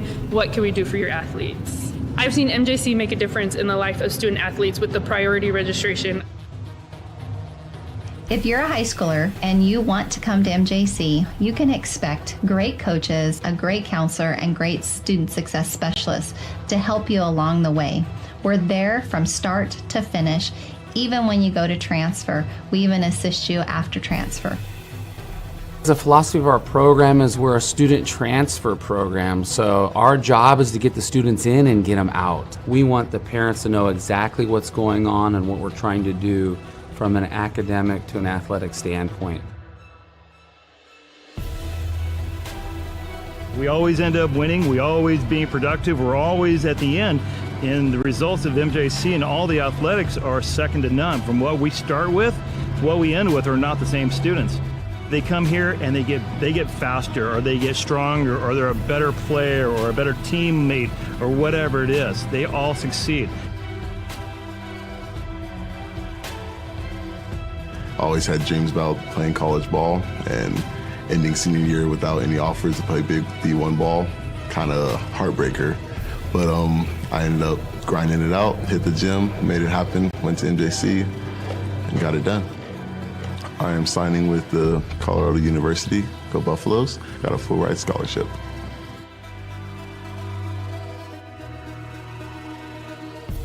As long as you're ready to work, like Mustafa and all the other successful students we've had, all of the resources are there for you. MJC has made me realize I can do anything with all the hard work I can put into it. There's so much more I've done that I didn't realize I could do. Go Pirates! Go Pirates! Go Pirates!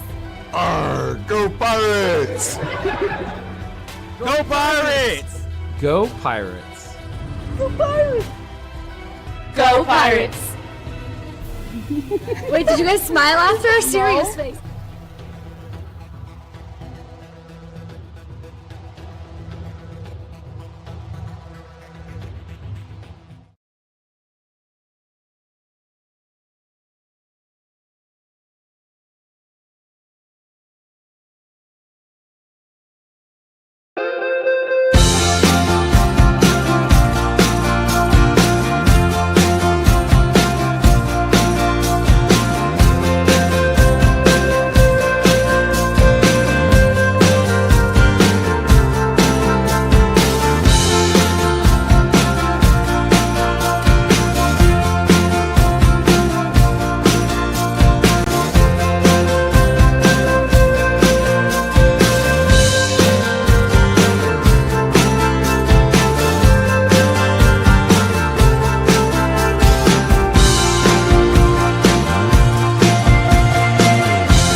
Jolly Washer Express, proud partners of Santa Rosa Junior College Athletics, is the fastest and most convenient car wash in town. If you want a clean car fast and free vacuums, come visit us today. And if you want the best deal in town, ask us about our unlimited wash club. Look for the Union 76 gas station on the corner of Coffee Lane and Piner Road in Santa Rosa. Jolly Washer Express, always at your service. Host Christy Martinelli, top-ranked realtor worldwide, and Daniel Olbrantz, mortgage industry leader, will give you the play-by-play tools to reach your real estate goals. Whether you're a first-time buyer, a seasoned investor, or just have a love for real estate, suit up. It's game time. Tune in to the Real Estate Play-by-Play podcast on Apple, Spotify, or Google.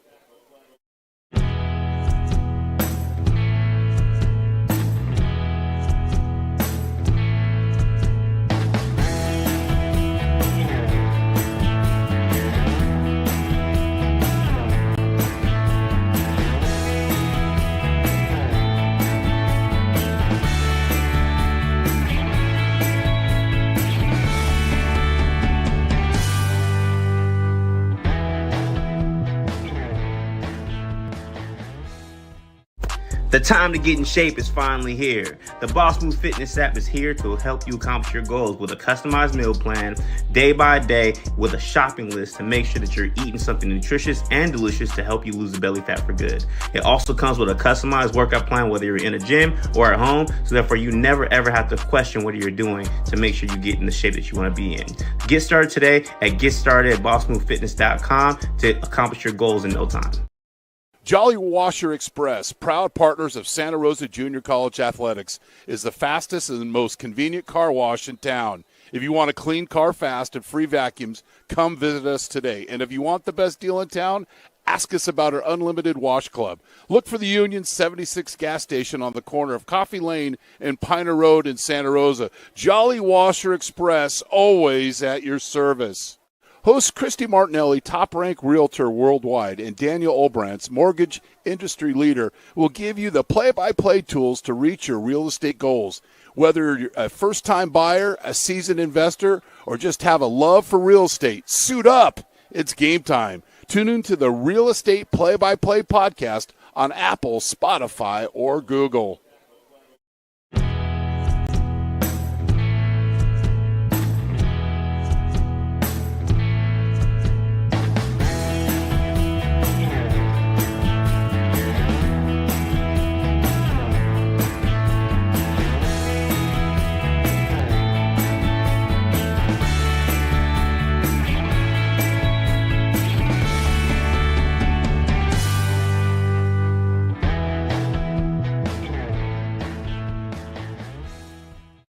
The time to get in shape is finally here. The Boss Move Fitness app is here to help you accomplish your goals with a customized meal plan, day by day, with a shopping list to make sure that you're eating something nutritious and delicious to help you lose the belly fat for good. It also comes with a customized workout plan, whether you're in a gym or at home, so therefore you never ever have to question what you're doing to make sure you get in the shape that you want to be in.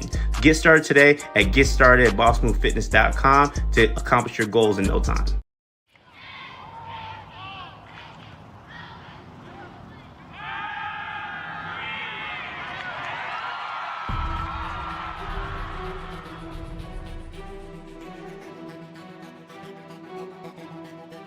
MJC has the largest athletic program in Northern California, with 21 sports being offered.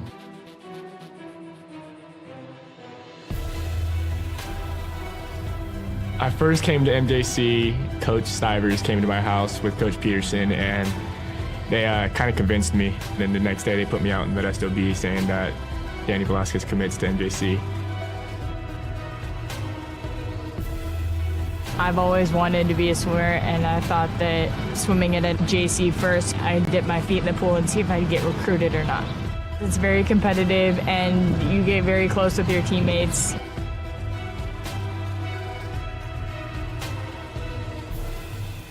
I've had athletes get their master's degrees, become doctors, chiropractors, lawyers, city council members. I think the best part of my job is getting phone calls from different types of employers that want to find out about some of the athletes that I've had in the past. Yeah, I was able to get a scholarship to Cal State Fullerton through academic success and athletic success here through teachers and coaching.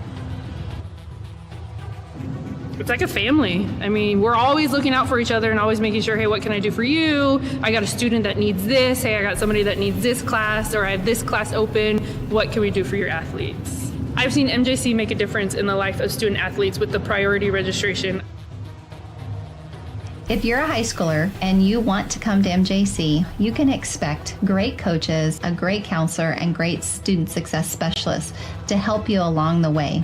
We're there from start to finish. Even when you go to transfer, we even assist you after transfer. The philosophy of our program is we're a student transfer program, so our job is to get the students in and get them out. We want the parents to know exactly what's going on and what we're trying to do from an academic to an athletic standpoint. We always end up winning. We always being productive. We're always at the end. And the results of MJC and all the athletics are second to none. From what we start with to what we end with are not the same students. They come here and they get faster, or they get stronger, or they're a better player or a better teammate, or whatever it is. They all succeed. always had dreams about playing college ball, and ending senior year without any offers to play big D1 ball, kind of heartbreaker. But I ended up grinding it out, hit the gym, made it happen, went to MJC, and got it done. I am signing with the Colorado University, go Buffaloes, got a full ride scholarship.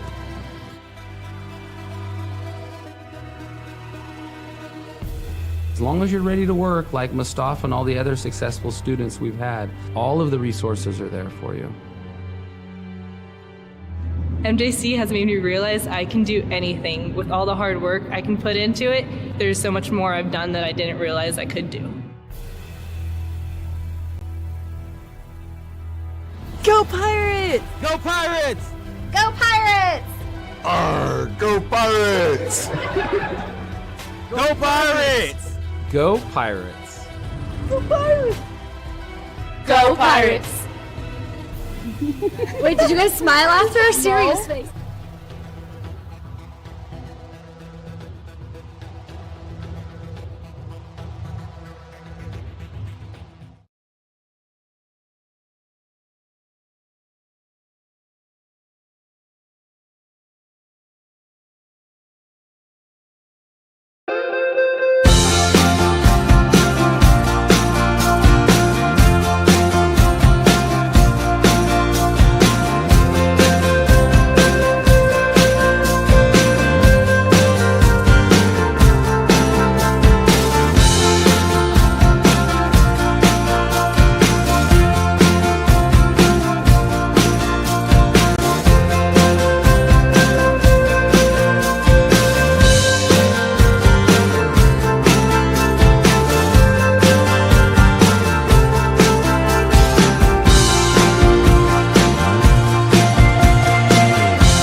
Jolly Washer Express, proud partners of Santa Rosa Junior College Athletics, is the fastest and most convenient car wash in town. If you want a clean car fast and free vacuums, come visit us today. And if you want the best deal in town, ask us about our unlimited wash club. Look for the Union 76 gas station on the corner of Coffee Lane and Piner Road in Santa Rosa. Jolly Washer Express, always at your service. Host Christy Martinelli, top-ranked realtor worldwide, and Daniel Olbrantz, mortgage industry leader, will give you the play-by-play tools to reach your real estate goals. Whether you're a first-time buyer, a seasoned investor, or just have a love for real estate, suit up. It's game time. Tune in to the Real Estate Play-by-Play podcast on Apple, Spotify, or Google.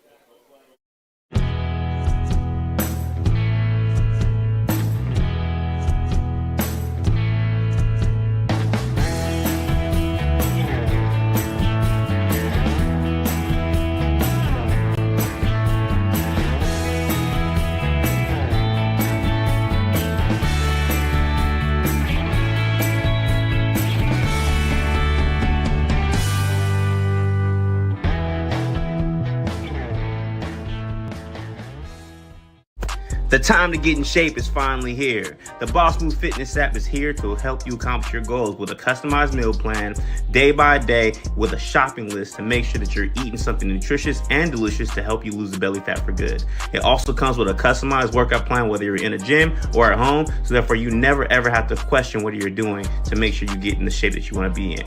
Get started today at GetStartedAtBossMoveFitness.com to accomplish your goals in no time.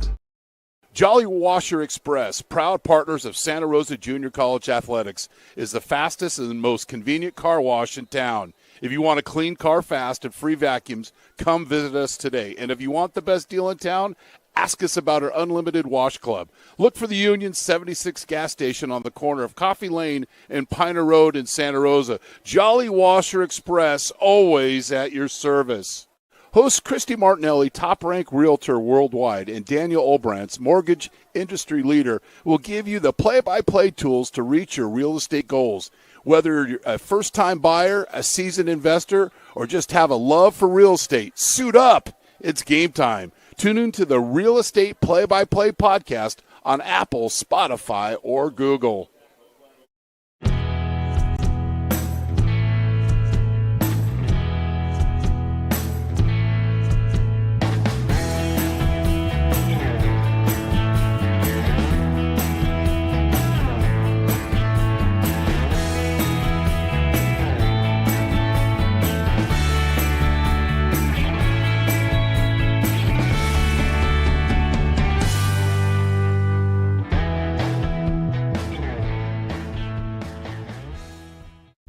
The time to get in shape is finally here. The Boss Move Fitness app is here to help you accomplish your goals with a customized meal plan, day by day, with a shopping list to make sure that you're eating something nutritious and delicious to help you lose the belly fat for good. It also comes with a customized workout plan, whether you're in a gym or at home, so therefore you never ever have to question what you're doing to make sure you get in the shape that you want to be in.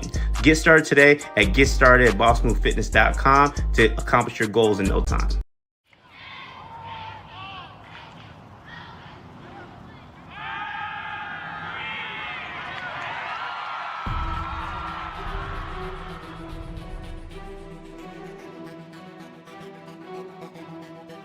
MJC has the largest athletic program in Northern California with 21 sports being offered.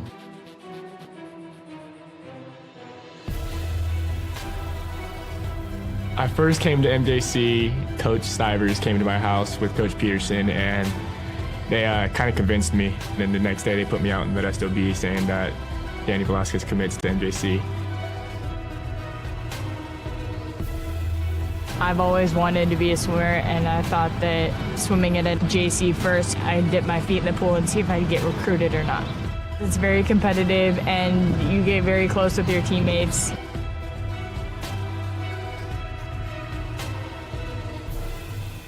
I've had athletes get their master's degrees, become doctors, chiropractors, lawyers, city council members. I think the best part of my job is getting phone calls from different types of employers that want to find out about some of the athletes that I've had in the past. Yeah, I was able to get a scholarship to Cal State Fullerton through academic success and athletic success here through teachers and coaching. It's like a family. I mean, we're always looking out for each other and always making sure, hey, what can I do for you? I got a student that needs this. Hey, I got somebody that needs this class, or I have this class open. What can we do for your athletes? I've seen MJC make a difference in the life of student athletes with the priority registration. If you're a high schooler and you want to come to MJC, you can expect great coaches, a great counselor, and great student success specialists to help you along the way. We're there from start to finish. Even when you go to transfer, we even assist you after transfer. The philosophy of our program is we're a student transfer program, so our job is to get the students in and get them out. We want the parents to know exactly what's going on and what we're trying to do from an academic to an athletic standpoint. We always end up winning. We always being productive. We're always at the end. And the results of MJC and all the athletics are second to none. From what we start with, what we end with are not the same students. They come here and they get faster, or they get stronger, or they're a better player or a better teammate, or whatever it is. They all succeed. Always had dreams about playing college ball, and ending senior year without any offers to play big D1 ball, kind of heartbreaker. But I ended up grinding it out, hit the gym, made it happen, went to MJC, and got it done. I am signing with the Colorado University, go Buffaloes, got a full ride scholarship.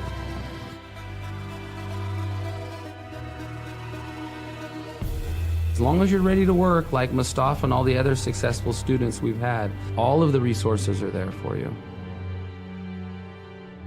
MJC has made me realize I can do anything with all the hard work I can put into it. There's so much more I've done that I didn't realize I could do. Go Pirates! Go Pirates! Go Pirates! Arr, go Pirates! Go Pirates! Go Pirates! Go Pirates! Go Pirates! Wait, did you guys smile after a serious face?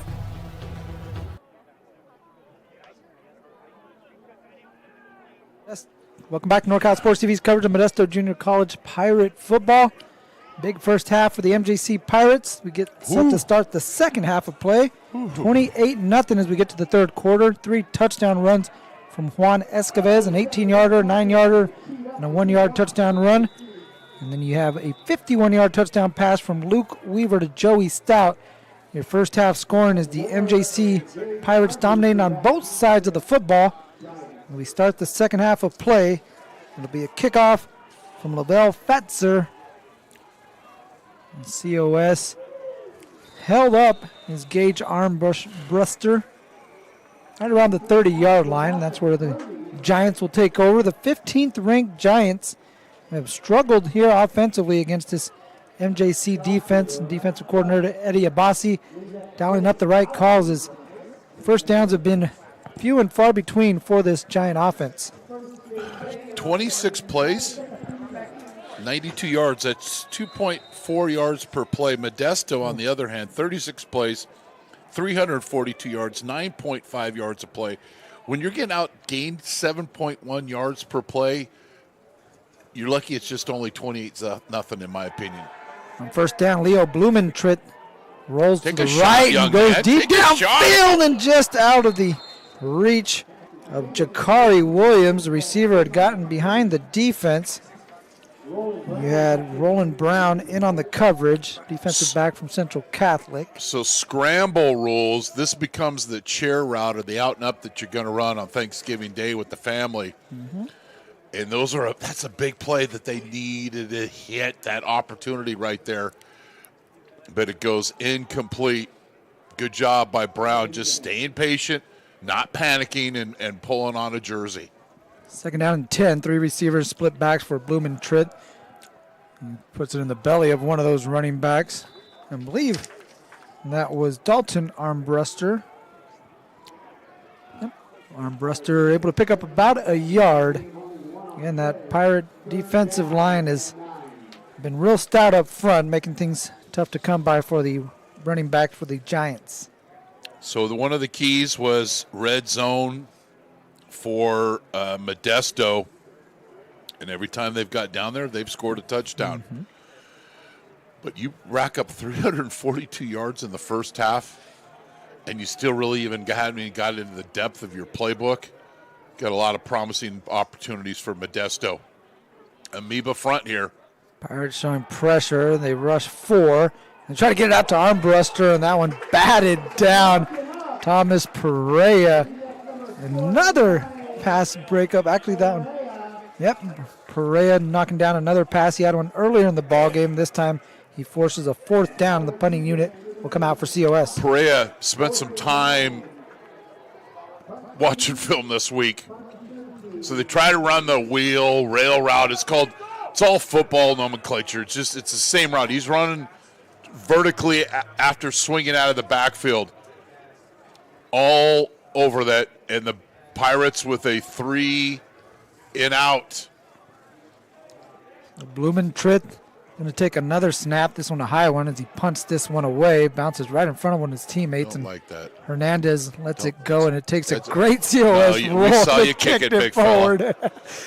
But that's 20 yards of offense. Now you got to go get 2 more first downs because you let the punt hit the ground. I mean, we might be nitpicking here today, but if there's one opportunity for growth for Modesto, it's their punt return team so far today. Goes down to the 14. A nice roll down the punt from Blumentritt. It'll be able to spotted flip the field. at the 14. Right? Okay. Yeah, 14-yard line where MJC will take over. Last time they had it, they went 10 plays and 81 yards for a touchdown. They have touchdown drives of 81, 71, 97, and 80 yards in the ball game as they give a carry here on first down to Anthony Grady, running back out of Sierra High School. So bounces it off to the right side. Butler's on the edge there, but he's kind of being a spectator and not a participant. And you don't ever want to stop in the hole when you're his size. You got to go put a hat on a hat. Still positive gain for MJC. Give it to Grady again, trying to shift his cut there, and he lost his footing momentarily, had some space out to the left side. He's able to fall forward near the first down marker to bring up third down and 1. Well, this family weren't proudly wearing the Butler Did It shirts today, honoring Sophomore Day. Mm-hmm. That time, hat on a hat, did a good job of sealing Collins away from the play. Very easy opportunity here, third and a long 1. Again, Anthony Grady able to bounce it out of the corner and chopped down there by Michael Boone. Not until he picks up a first down past the 30 to the 31-yard line. MJC will move the chains. And this is where they put a little extra fuel in the tank and really start pressing the tempo after they get that initial first down offensively. We've seen a lot of JT Foreman, Juan Escavez, we mentioned 3 touchdowns in the first half. Here's Grady, who's gotten another carry, trying to shove a couple defenders to the side. He picks up 8 on that one. 2nd down and 2 upcoming. And we called out Tristan Brace. We called him out for the unsportsmanlike conduct. 60 this is when you're a pooler, just run at the little guys. And if they don't take a side, you turn them into fertilizer. You did just that. Say the letters, just a metaphor. 2nd and 2, play action. We were taking a shot going deep for Joey. Stopped behind the defense. He's got it. Touchdown, MJC. Bayou. They went 51 yards earlier. This one goes for 61. Weaver to stop for the 2nd time. MJC leading 34-0. It is the holiday time, so you're expecting great execution from your UPS delivery, and Luke Weaver does just that right on the bread basket. I can hear the beautiful voice of Linda Ronstadt. Blue Bayou coverage by COS. And we talked about them being on a roll. They're now over 400 yards in offense, and we still got over 26 minutes of football game left. Daniel Duran with his 5th extra point to put MJC up 35-0. A 61-yard touchdown pass from Weaver to Stout. Pirate football on NorCal Sports TV.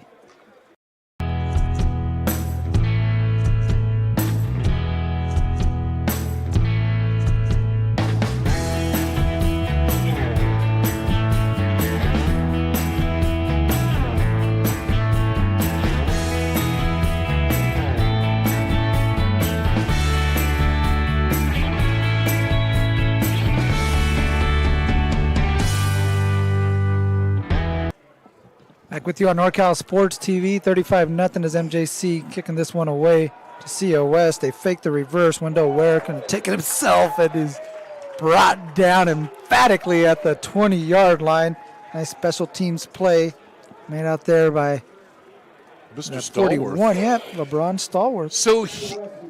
So eye candy again. So they fake the reverse. So we call this a ghost because you're just going to fake. But Stallworth, instead of trying to do somebody else's job, he does his job. He stays home and brings the wood, and it's not much of a return for COS. We'll start this drive at the 21-yard line, Wildcat formation. They give it to Gage Armbruster on the fly sweep, and Armbruster brought down at the 30. I think that's their longest run of the game for COS. Elmo Wartson on tie, Luis Vargas all in on that play. Appreciate you guys checking us out here on NorCal Sports TV. Hit that like, subscribe button, youtube.com/NorCal Sports TV. We're trying to get up to 20,000 subscribers. Appreciate your help in doing so. Sell it, big fella. I love it. Yeah. Went up on 11 minutes here in the 3rd quarter. This time it's Williams keeping it. We're getting the carry. Again, they have that little Wildcat formation out in the backfield. Now they're going to bring Blumentritt back out as COS able to pick up a first down, a couple of running plays. I'll take this one out to the 37-yard line. 1st and 10 for the Giants. Need a quick score. This defense, credit the Pirates, the coaching staff, and these are teams, and we'll get into it after this play, the history these teams have playing each other. Gentles motions to the top of the formation.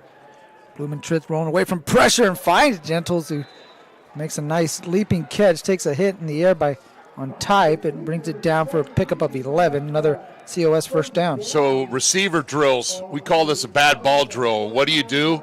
You turn your hips back to the football, and you go up and be a big target, and that's exactly what happened. This is the 54th matchup between these teams. MJC leads 26-25 to 2. They've been playing since 1951. Oh, wow. And that game was a tie, 19-all. Blumentritt going to hand this one off to Robinson the second. Robinson the second with a 9-yard gain. COS showing a little bit of life here on offense. They picked up a couple first downs and now a yard away from picking up another one. What the late Olivia Newton-John, let's get physical, they have on this drive. You know, you'd see a lot of teams come out here and go all throw.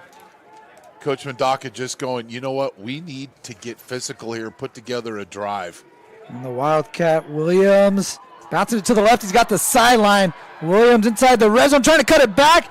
And he still loses the football at the 4-yard line. There's the first fumble chicken strip that MJC is able to recover. As it got it poked out, looked like Ontai was the one who poked it out.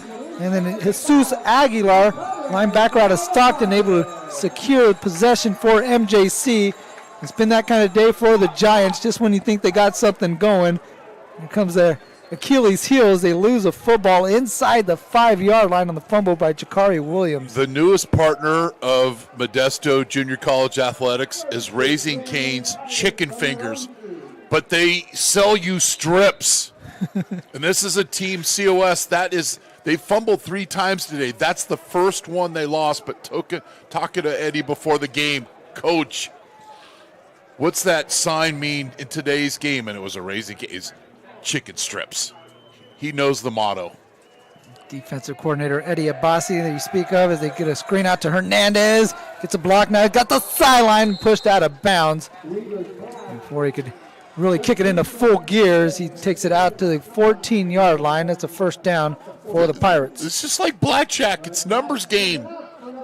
And if you run the path this correctly on the screen and you can get outside, it acts as Keystone Cops. The defenders are blocking each other. They get crisscrossed.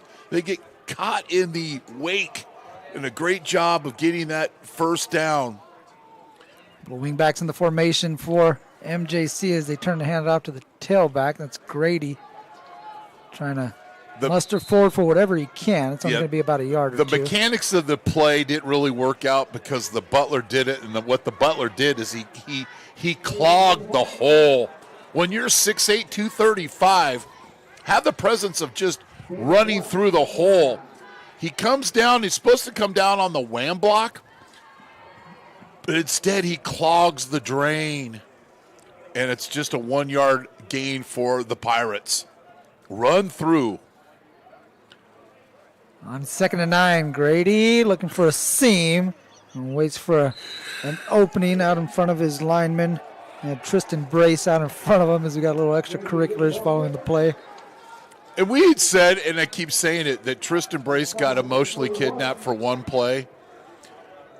He's taken I was kidnapped. Now I am just steamrolling guys into my team's bench in the most clean way that you possibly can. Hands inside the shoulder pads, push, shove, do what you need to do. 3rd down and 3 situation for the Pirates, trying to keep the drive going. Weaver's going to pull it out of the belly of his running back and look downfield, and he Don't like the decision. Don't like the decision. Yeah, and Luke knows it. He knows it. Like, Coach Stivers doesn't need to say, hey, Luke, throw the ball to the flat. He'll probably tell him anyway because you want to sleep at night. Mm-hmm. Take the flat.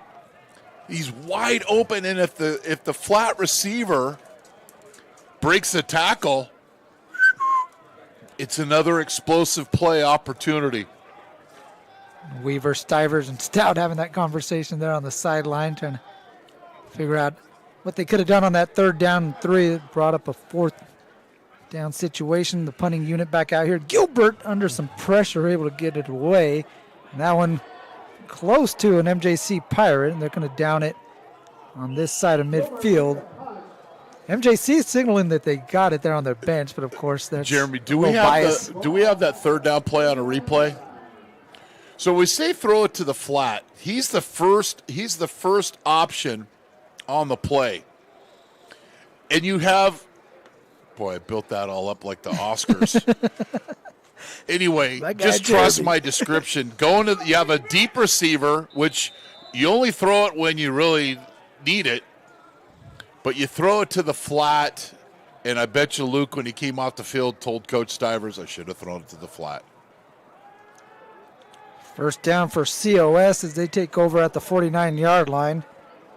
And first down carry, pick up about 6 yards. Jakari Williams on the tackle for COS. Good job by the corner, just pressing his opponent into the running back. And about no fingerprints on that one, but still a 5-yard gain for COS.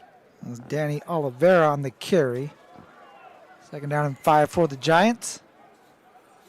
3 receivers for Blumentritt. Sophomore from Germany. On the read option, he's going to keep it in the belly of his running back. And once again, that's Who's Danny in the middle? Oliveira. He's not making a lot of tackles. No. But Vegas is just so gap control in there that there's no room to run. He's at the grocery store. He's not really getting anything into his basket, but he's just certainly allowing all of his teammates just to raid the shelves to be able to come into the box and put multiple hats just because controlling the gap. Just watch the nose tackle over the center. Don't watch anybody else. Oh, he read that screen right there that was set up for Danny Oliveira. And he picks up the ball. He was looking to get going out there. Big fella, go! But this is being a football player. He doesn't get blocked, and so what's he do? Oh, I'm going to chase this little guy. Boom. Again, high IQ What he play. wanted was him to catch it and then just destroy him. It's a violent game. He does such a great job, the subtleties, and being a football player. See if COS I just want him to go back and have an return a opportunity punt. for a fake Villegas. I'm getting crazy. Here he is rushing the punter. Just let it go. Just let it go. And that's another Who cares? nice hang time punt. That's This one, fine. yeah, They'll go 96 yards, 97 yards. that's the 4th time in the ball game that Blumentritt has pinned MJC inside their 5-yard line. So good game out the left foot from Blumentritt. I don't need a Stanford grad to tell me that, boy, your average field position start based off they've been inside that 5 a lot today. But more times than not, they've just overcome it. But when you're playing a possible playoff opponent like San Mateo or Butte or American River, just a preview for everybody, you got to be better than that. JC's gone 1-2 against those 3 opponents that you mentioned, defeating San Mateo here at MJC when San Mateo was the top-ranked team in the state. First and 10 from the 3, they try to throw it to Weber, and Weber had to come back to that one. The defender able to cause enough of a distraction to make that one fall incomplete. Jason Burns in on the coverage for the Giants. So this is a little bit of a wrinkle out of their bootleg or naked package.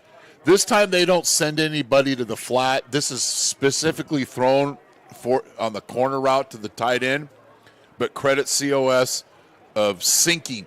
So a lot of times a flat defender doesn't somebody out there, he just stands out there. If you sink, that's a tough play. 2nd and 10. Hand off to Escovez. He bounced off of 1 tackle. We still got some hand fighting up in the defensive secondary between a Pirate and a Giant, but Escovez will get about 40 yards. It'll be 3rd down for MJC. So the ball's on the right hash. And if they line up in the right formation, could really open up an opportunity out here for the ex-receiver, Mr. Stout. But now they'll go 2 receivers to this side, maybe motion away. Xavier Clark Slot to the left of Luke Weaver. Out there with Stout. Looking to the right side, and he's under pressure. Breaks the tackle, but he can't break the second one. And he's brought down in the backfield. There's our first sack of the game, and it goes the way of COS. Good play in the defensive, or in the backfield there by Jake Moranis, the sophomore linebacker, able to bring down Luke Weaver and force another punt here for MJC. If you're COS, you got to take a shot here. It's worth the risk. Put some pressure on the punter. And Gilbert a step away from the end line right there. He's taking a look at it. Doesn't want to step out of bounds. Pull it down. Orlowski takes this kick, and that one might have been deflected. He had Palmavier, Dollywall might have got a hand on that one. As that didn't look like a clean kick there from Gilbert, and it ends up rolling to the 41-yard line. If you saw this in the newspaper, you say, well, they don't have it in the newspaper. Let's say you saw it on the internet. You go, oh, 37-yard punt. It must have been a beauty. Not so fast, but it got the job done. So nice job by COS playing a little complimentary football, getting off the field. But that's when your punt return team puts you in peril, and this time it helps out COS. Pirates with 4 guys standing up at the line of scrimmage. Armbruster chopped down behind the line of scrimmage. Good play made by Xavier. Oop. No, that's Robert Burciaga, excuse me. The number got bunched up there for Burciaga. Can we get bigger fonts on the jerseys so we can separate the Sometimes 5 they from bunch 6, up a little bit, from yeah. a 9, That's Coda from right a there, 14 to a 19? Please, Coach Stivers. I'm glad it's not just me, Chris. Appreciate that. Trust me, it's just not you. This isn't Georgia. It's me. No, it's you. No, it's all of us. The United way. A 3-yard loss. That was Elijah Coda. A little confusion here. They're going to have to call a timeout or just take the delay. Yeah, play clock hitting zeros. The flag came flying out. And Well, good to see the back Nope, judge they is did give still a timeout, breathing out though. there. So COS able to get the timeout before the flag came in. We'll step aside as well. You got 3:05 left in the third quarter. It's been all Pirates here on sophomore night. MJC leading COS 35-0 on NorCal Sports TV.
Back on NorCal Sports TV alongside Chris Babcock. I'm Mario Ramos.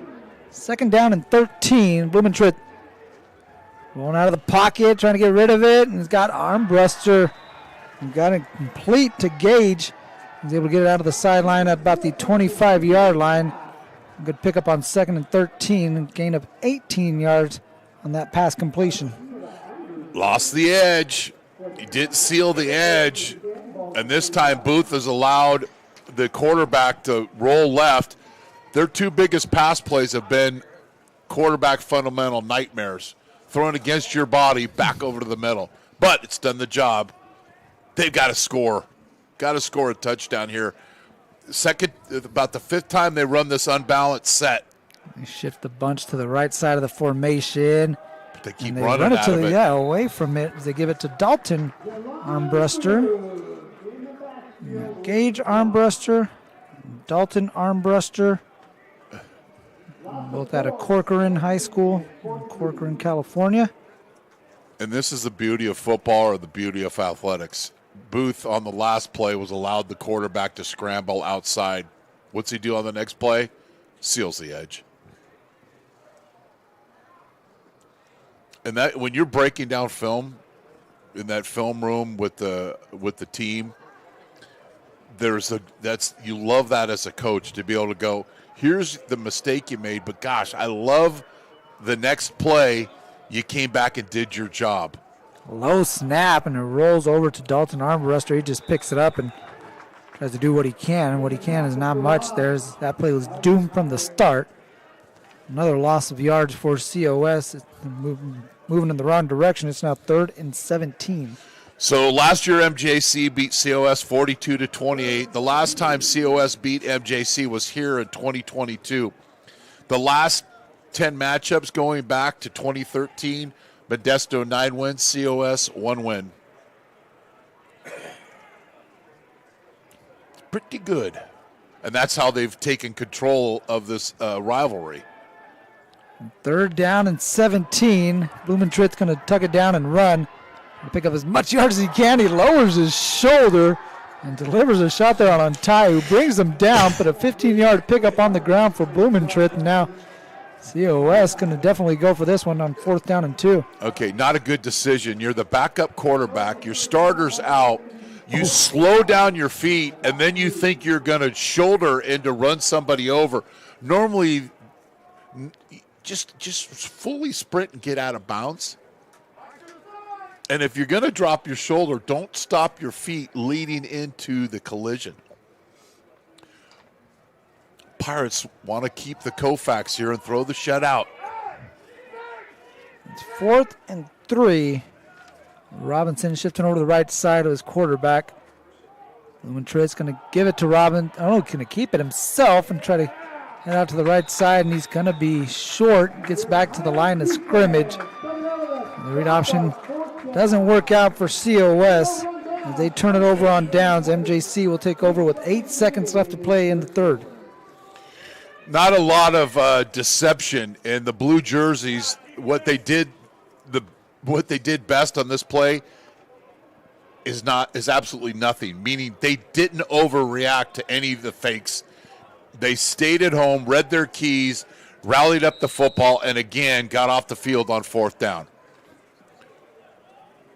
There's the ball back over to the MJC offense, who came out to start the second half and scored on their first possession, a 61-yard touchdown pass from Weaver to Stout. They've punted on their last 2 possessions as Cole Gilbert now taking snaps, and he hands this one off to Escavez.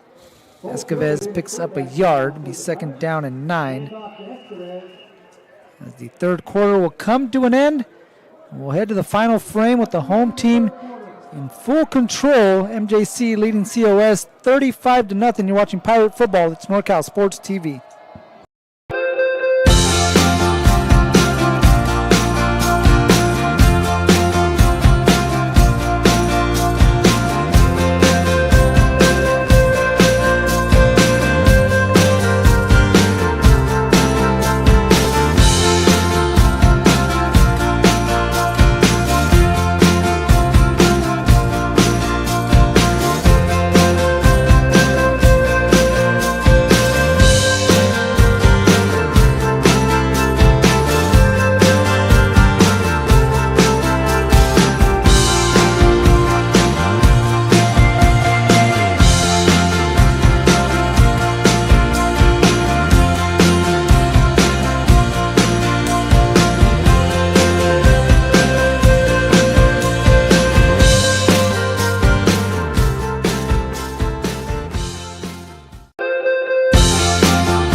Thank you very much. Back on NorCal Sports TV, along with Chris Babcock, Mario Ramos. We got our producer, the man of the motherlode himself, Jeremy Hurtado, in the house.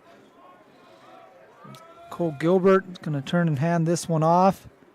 Oh, the Body meat locker slam. tackle. Yeah. Good delivery, a side of beef.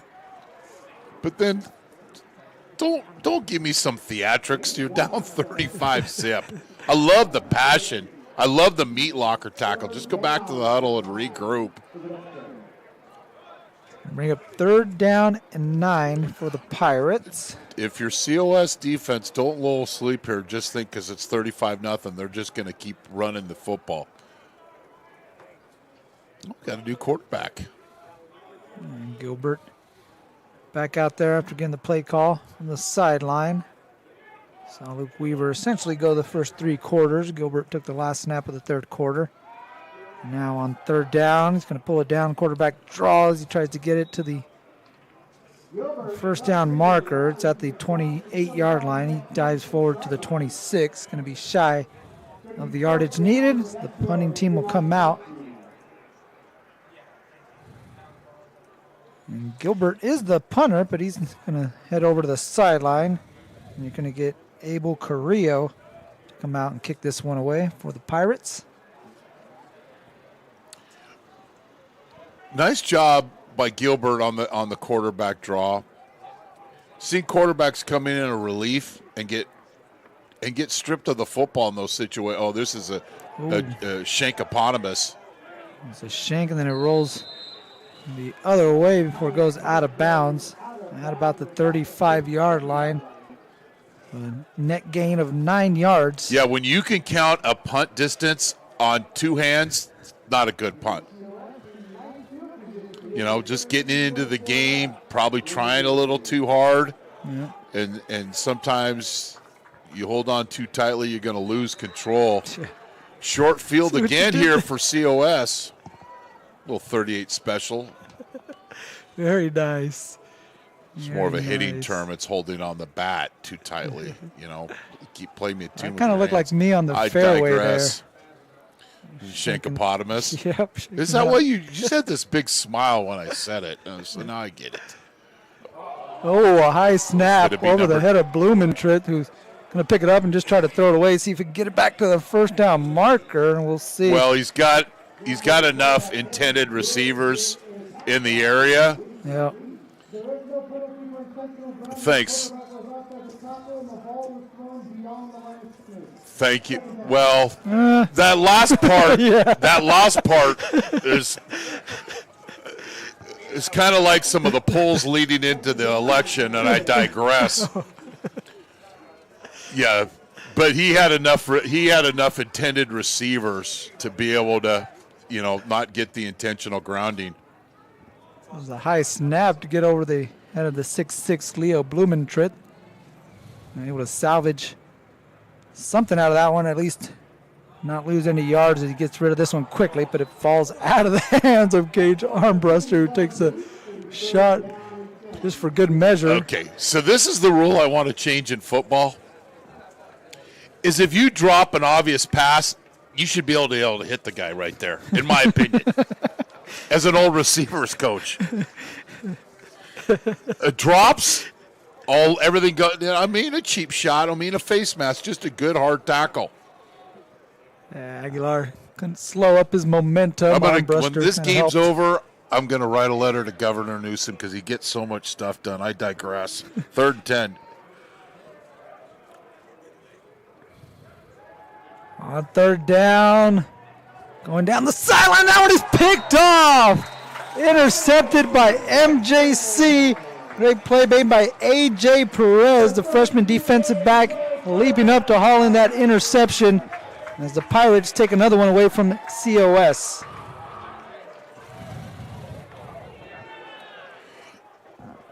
A.J., to say he sat on this route would be an understatement. And situation, COS is going to take shots, right? Perez just sinks.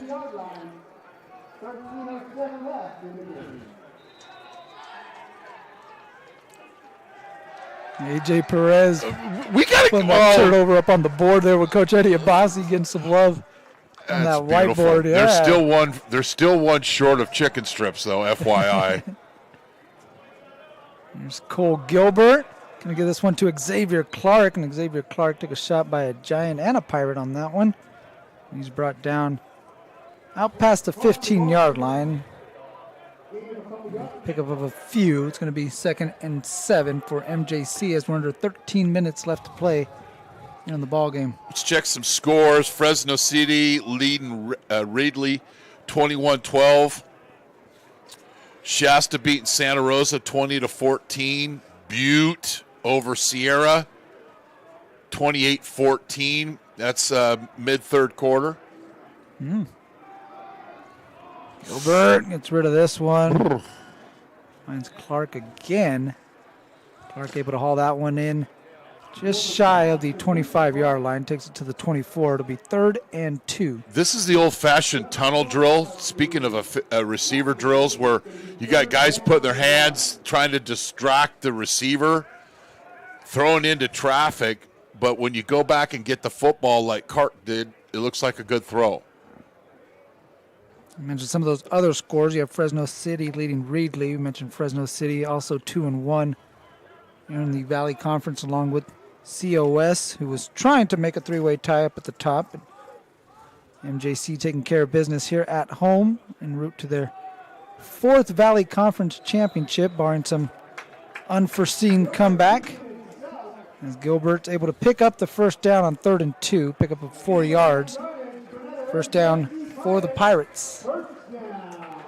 And, you know, it's great is seeing some new faces come in and play on offense, getting some reps here on sophomore day. And anytime you can, this time of year, you can get some of your reserves extra reps. Just going to make you stronger when things, it's win or go home. Gilbert gives it to Escovez, jump cut, and Escovez able to find some ground up the middle formation for 8 yards. He's had himself quite a ball game, 3 touchdowns on the ground for Juan Escovez.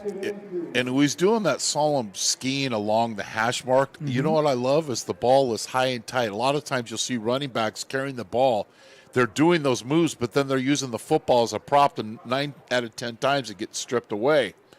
This time he's just shifting along, but the ball is high and tight. He's not going to be surprised by contact in violent hands trying to strip him of the football. Low snap. Gilbert's going to keep it himself, bounces it out, and then takes a big shot. Still on his feet, though. And he runs past the first down marker out of bounds. Another MJC first down as Gilbert picks up his 2nd first down on the ground here in this drive. Quentin Conley trying to look at the license plate number of the hit-and-run collision. Nice job by Gilbert. 6'2", 190. He just plays a little bit bigger than that, especially on that run, and gets the conversion on 3rd down for MJC.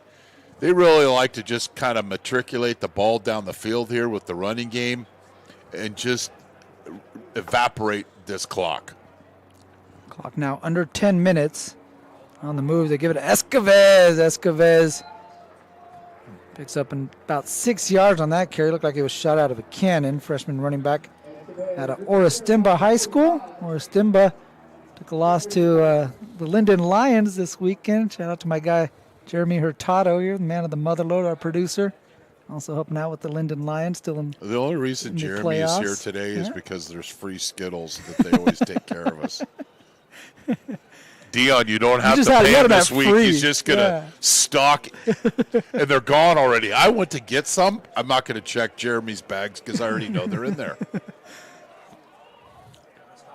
Guy likes his Skittles over here. He's got a smorgasbord going on right here next to us.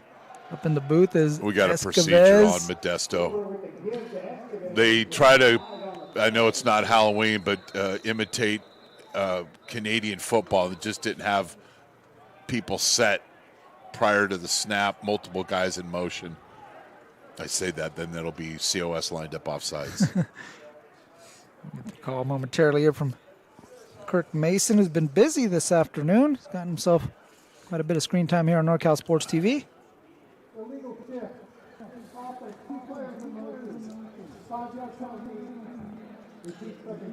But how about if he did a little comedy there? I don't think it would help. I don't think it would make the folks at COS very happy, though. But you've got new players on the field. There's the mechanics of the play. And, guys got to get set. Can't have multiple people in motion. 2nd and 9, have had worse things happen. Speed option. They pitch it out to Grady. Grady wanted to cut it back, but that lane quickly closed off. Jackson Sundstrom. 3 speed options today. Tackle. It's like the big finish like the Rockettes if you weren't with us earlier. MJC with the touchdown in the first quarter. A big second quarter for the Pirates as they found the end zone 3 times to take a 28-0 lead into halftime. And following the halftime break on their first drive, Luke Weaver connected to Joey Stout for their second touchdown pass of the ball game. Those are our final points thus far. We'll see if MJC can get back into the end zone as Gilbert taking a shot for Clark down the boundary. Good defense over there by Marcus Aparicio, able to cut it off the sideline and force Clark out of bounds. There could be some people go, what are they doing throwing the ball? They're up 35-0. You know what? Modesto practices. The reserves deserve their true reps. It's 3rd down. I know coaches for COS get it. They understand. Try to throw the football. Was incomplete. This time, let's see if they can get a better punt off than the previous. Well, it was only 9 yards, so it's a huge upside. Carrillo back out there for another better. one. Yeah. Able to get that one cleanly over to Funderburk. Funderburk. And going side to side and ends up going nowhere when all's said and done. He's down at the 20-yard line. 7:51 left to play. 35-0 MJC on NorCal Sports TV. Again, check us out on youtube.com/NorCal Sports TV. Hit that like, subscribe button. We appreciate you joining the party as we try to get up to 20,000 subscribers. Also follow us on our social media at Instagram, Facebook, and X. At NorCal Sports TV is where you can find us. And MJC has been in command all game long, trying to ice this one away and trying to pick up their 4th Valley Conference Championships, and they can celebrate with the home fans. They're 7 minutes and 51 seconds away from doing so as play made at the line of scrimmage. Good job defensively on the edge. Josiah Maualoa from nearby Grace Davis High School right down the street on Tully Avenue. Going to make a play on the backfield. The last punt, you know who's running down on punt team? It'd be scary if I was a returner, is Mr. Booth. Mm-hmm. And although he did make the play, he certainly helped round up the Giant and allowed his teammates to rally up and make the tackle in a 35-0 game. He's outrunning special team reps. Williams on the fly sweep, trying to cut it back and able to find some space. Now looking to pick up a block. Flags come flying in. And he's wrapped down and slung down by Charles Wright. This is a near miss. Somebody chasing the play down from the backside and a cutback. It's a defensive lineman's dream, but he wasn't able to make the tackle. Anytime you see a defender go down, it could be a post and chop. Kirk Mason, let us know what the flag entails. Personal foul, illegal block below the waist. Offense number 7. That penalty will be assessed half the distance to the ball. Second down. You can't block below the waist. It's a safety rule. And anytime I see an edge player down on the ground after a run play, I didn't see it. But when you've seen 9 million football games, deductive reasoning really becomes pretty damn strong. Arlington Armbruster called for the penalty. That'll back up the Giants 10 yards and make it 2nd and 20. Blumentritt getting rid of this one and coming across the middle and making the catch. Nice little run afterwards as well was Isaac Lopez. It's from Visalia, a local product there for the COS Giants. Takes this one to the 24-yard line. It's 3rd down and 6. 6.5 left in the ball game. He's probably out coaching a basketball game somewhere, but one of my favorite people is Dallas Jensen, the head basketball coach at COS. Mm-hmm. His dad's a pretty good coach, too. Court Jensen over at His Oakwood High brother's School. not a bad coach. Yeah, either. right. His son's not a bad basketball player. Yep. I mean, it's the sure. Jensen family of basketball. For sure. Blumentritt motions out Armbruster, fakes a handoff to no one. Well, the running back of two backs runners. Maybe run that play again. Yeah, it worked, right? You had Pick up a double first swing. down. Double swing route. Somebody went the wrong way. We'll just cut to the chase. But the QB doing a nice job of just reading that and running and picking up the first down. He picks up 11 yards. He sticks the ball out for good measure to make sure that he picks up the first down, moves the change for COS. Clock stopped momentarily, 5:45. Now back to ticking. I didn't bring my Pirate media guide to go back and let's see the last time that there was a shutout in this matchup in the previous 53 games. The handoff looked like Blumentritt wanted to keep it, but Oliveira took it himself and Yeah, I hear picks the up a couple siren. of That was yards. thievery right there.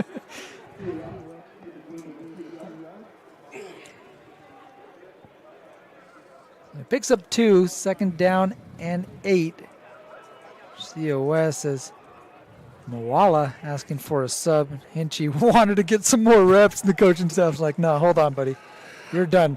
Let's let Zane Wheeler head out there. So the freshman from Gregori jumps on the D line. Pirates with 3 down linemen, 1 standing up on the edge. Robinson busts out of the pile. He got a first down, a little bit extra. Looked like he was stood up, then out of nowhere. Yeah. Kind of bolted out of there. Mr. Danielson better watch himself. He came in and hit. Wasn't seen by the officials, but I guarantee the Modesto player got a read on the license plate and will be beating down and have an opportunity if somebody crosses over the middle. 1st and 10. I'm going to ISO on that. Blumentritt pumps. Now he's going to tuck it and run himself. Slides down at the 45-yard line. Another good gain with his feet. We've seen Blumentritt able to extend some plays. And a sophomore out of Weichs, Germany, went to Gymnasium Market Indersdorf out there in Germany. Who made that recruiting trip? Right. Butte leads Sierra 35-21, 10-16 left in the fourth quarter. I'll give you that score because if Butte lost that game, I think Modesto would have a chance for the 2 seed. There's 29 in the flat. Yeah, a little play set up a little too nicely, high. Yeah. That one's got to be thrown like at that Hofbrau, the German Barth at the darts, just throwing the little soft touch with some accuracy, but it goes incomplete. I like the call on 2nd and short. Yeah, everything set up beautifully there. The execution, not what COS wanted. Pass incomplete intended for Alan Danielson. As Sequoias will take a timeout. We got a player shaken up on the field, so we got an official's timeout. And the training staff will come out and tend to one of the Giants. We'll step aside, get a word from our sponsors. You're watching Pirate Football, NCS TV.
Third down and 2 for COS as we get back to live action with 3:31 remaining in a 35-0 ball game. Mario Ramos alongside Chris Babcock. Pleased to be with you on NorCal Sports TV. Blumentritt gets rid of this one. Wide open man underneath. Pass complete to Jonah White. He keeps the drive alive for COS. First down for Sequoias. Right now, the first team D's encouraging their teammates to continue to hold the donut up on the scoreboard. They don't want them to score. Somewhere in here, COS got to take a shot deep. Seen them on a couple occasions. Tough try to go test deep, the though, defense, empty backfield. 3 receivers to the bottom of your screen for Blumentritt on first down. Looking across the middle, pass caught by Gage Armbruster and brought down by Reyes Diaz, freshman out of LeGrand, able to make the stop. And Armbruster close to the first down yardage, about a pickup of 9. Second down. Those were the routes that the first team defense was jumping all over on the crossing routes. I thought it was 2nd and 1, but that guy with the marker kept getting closer and closer to the guy with the other chain, and they signaled the first down, so might as well just give it to him. Blumentritt, again, another guy open underneath as MJC trying to take away some of those deep routes. Jonah White gets another short pass and turns it upfield for a few extra yards and another first down for COS. And that's going to take us to our 2-minute timeout. And the whistle comes in and we will step aside once more on NorCal Sports TV for our 2-minute timeout with the Pirates here on sophomore night leading the Giants 35-0.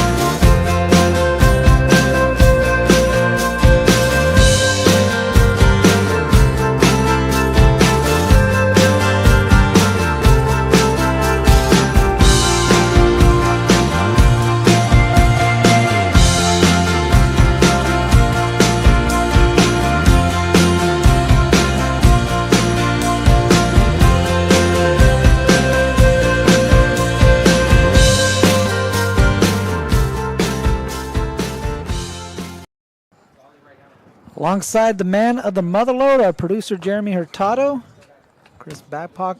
And then some slapdick Chris Babcock.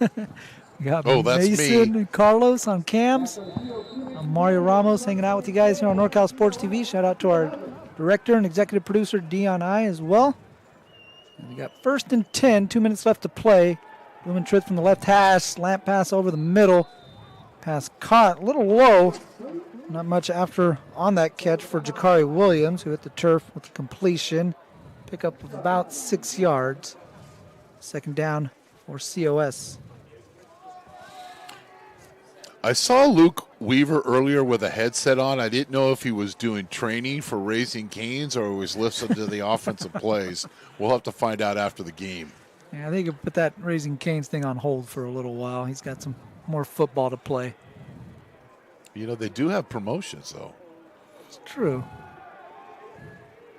Blumentritt pump fakes and able to get an extra step, but not enough to shake the defender, Derek Kirkendall. Linebacker from Downey able to bring him down. They do such a good job here with home games at Modesto. You've got food trucks out here, good crowd. You know, Rusty does such a great job of recruiting this area, and then hiring Bryce Fantasia as the head basketball coach. And we knew this is a sleeping giant here in basketball. You could really see, and they're already good in baseball. You'd really see men's sport, this Modesto team, this college team just being very good at the 3 major sports. Yes, indeed. We'll stick with you here during the break. And MJC, they have a pretty good girls golf programs, won a couple of state championships as well. So the athletic department. Women's. Definitely on the women's golf. Yes, I apologize. That's definitely the arrow pointing up. If you're going to buy stock in MJC Athletics, it's a good time to buy it because, yeah, things are in place for the Pirates program. You mentioned Coach Fantasia already kind of paying immediate dividends. That team is opening some eyes in the 3C, 2A basketball realm here at MJC. Like you mentioned, always been a sleeping giant. A lot of good talent in this area. We've seen it here on the football roster. Yeah. Right? He puts the pirate ship, the web around the valley here. Yeah. And, of course, they do. I'm not going to play the pure and the innocent that they don't get players from out of the area. But if you're a guy in this area, you usually stay here and play. If you're not going to the 4-year level, you're staying here. You don't see a lot of players from the valley going to other schools. They're staying here at MJC. Yeah, and it used to be kind of within this immediate area, but like you mentioned, it's kind of extended. It has. The net's got wider. Yeah, for sure. 42 seconds left to play. It's 3rd down and 1. Blumentritt going to try to run it himself, looking for the corner of the end zone. He's being chased, and he's going to get in there. Touchdown, COS. And Robert Vargas trying to see if he can't catch the quarterback over to the end zone. I've never seen a sarcastic clapping from a sideline. That was right there. Blumentritt with a 2-yard touchdown run. As COS able to get on the board, and he almost spiked it there. So COS will definitely be in a bowl game, but losing today, being out of the playoffs, the bowls won't start next week, I believe, because the season's extended with Contra Costa College canceling their football program, so the season extended. So Modesto will be at Foothill next week, and that game will be on NorCal Sports TV. So that's why you subscribe, you like, and then you follow us on our social media platforms. And so when I go out to sell advertising for the 70th annual Gridley Tournament, I can say, we've got 20,000 subscribers, and makes life much easier than all our other partners we have, all the tournaments we do, the showcases. So please subscribe now. YouTube.com/NorCal Sports TV. There's a little button. It's a little click. It's easier than brewing coffee.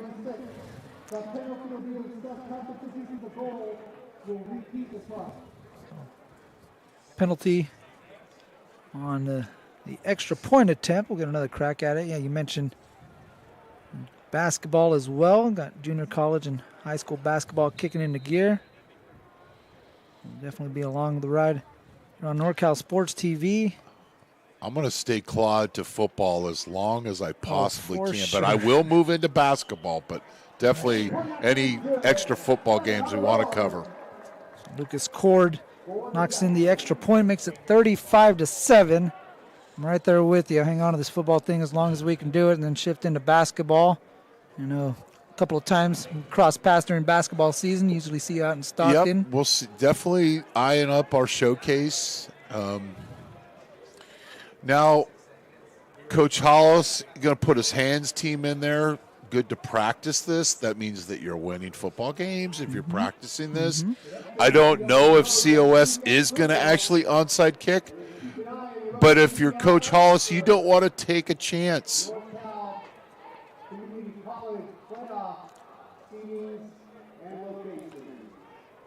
Well, the Pirates got to back up a little bit. I was wondering how much closer they were going to get. Sometimes I see guys doing that. I think maybe I forgot the rule, but no.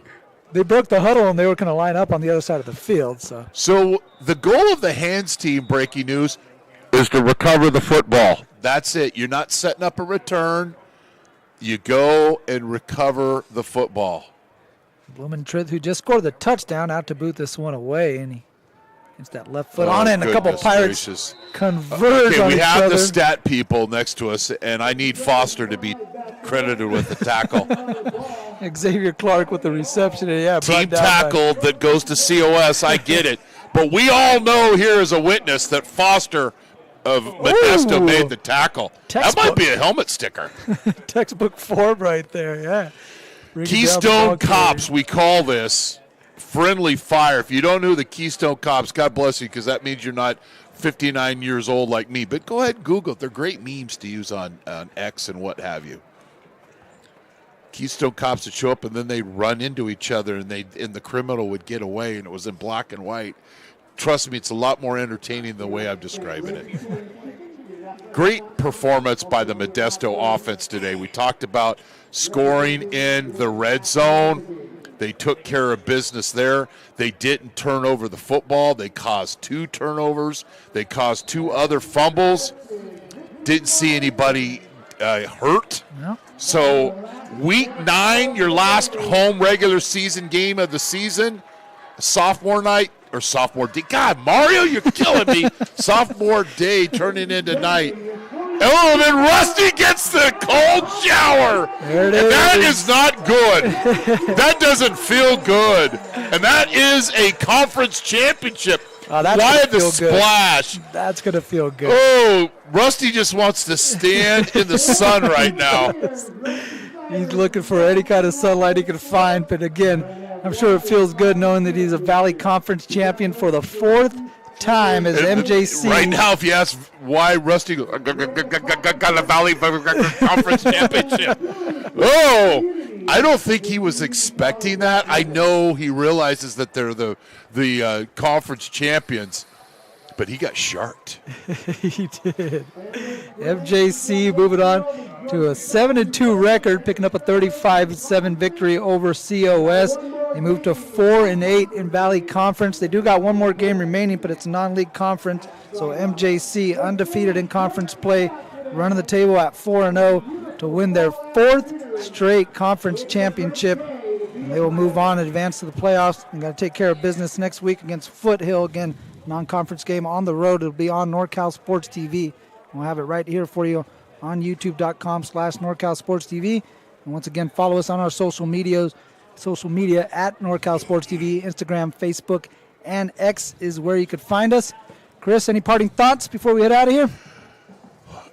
Raise the Jolly Roger proudly for the 4th straight Valley Conference championship for Modesto.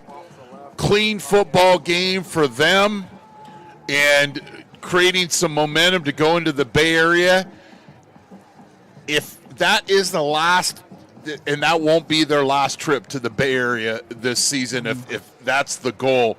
And I think, too, is they have to know, yeah, you lost against Butte, you lost against American River, but the hottest team going in the state right now in Northern California is CSM. You've beat them. Mm-hmm. So you know you can get the job done. Some things to clean up, but when everybody gets into the game, everybody's got to get their uniform washed on sophomore day. Pretty good, and now you're going to take some pictures. Heading down to the other end by the scoreboard so they get that photo opportunity. Let everybody know again that they are the 4-time Valley Conference champions. MJC dominating Valley Conference this season and the last 4. Again, 4-0 in conference play after they pick up a 35-7 victory over COS, who drops to 2-2 in conference play and 6-4 overall. That's going to do it for us here on NorCal Sports TV. For my color commentator, Chris Babcock, our producer extraordinaire, the man of the motherlode, Jeremy Hurtado, our director and executive producer, Dion I, our cameramen, Mason and Carlos. I want to say thank you for watching this presentation of Pirate football. Once again, the Big Blue Buccaneers pick up a 35-7 victory here on sophomore night. That's going to do it for us here from MJC. We'll see you guys next time. Have a good night.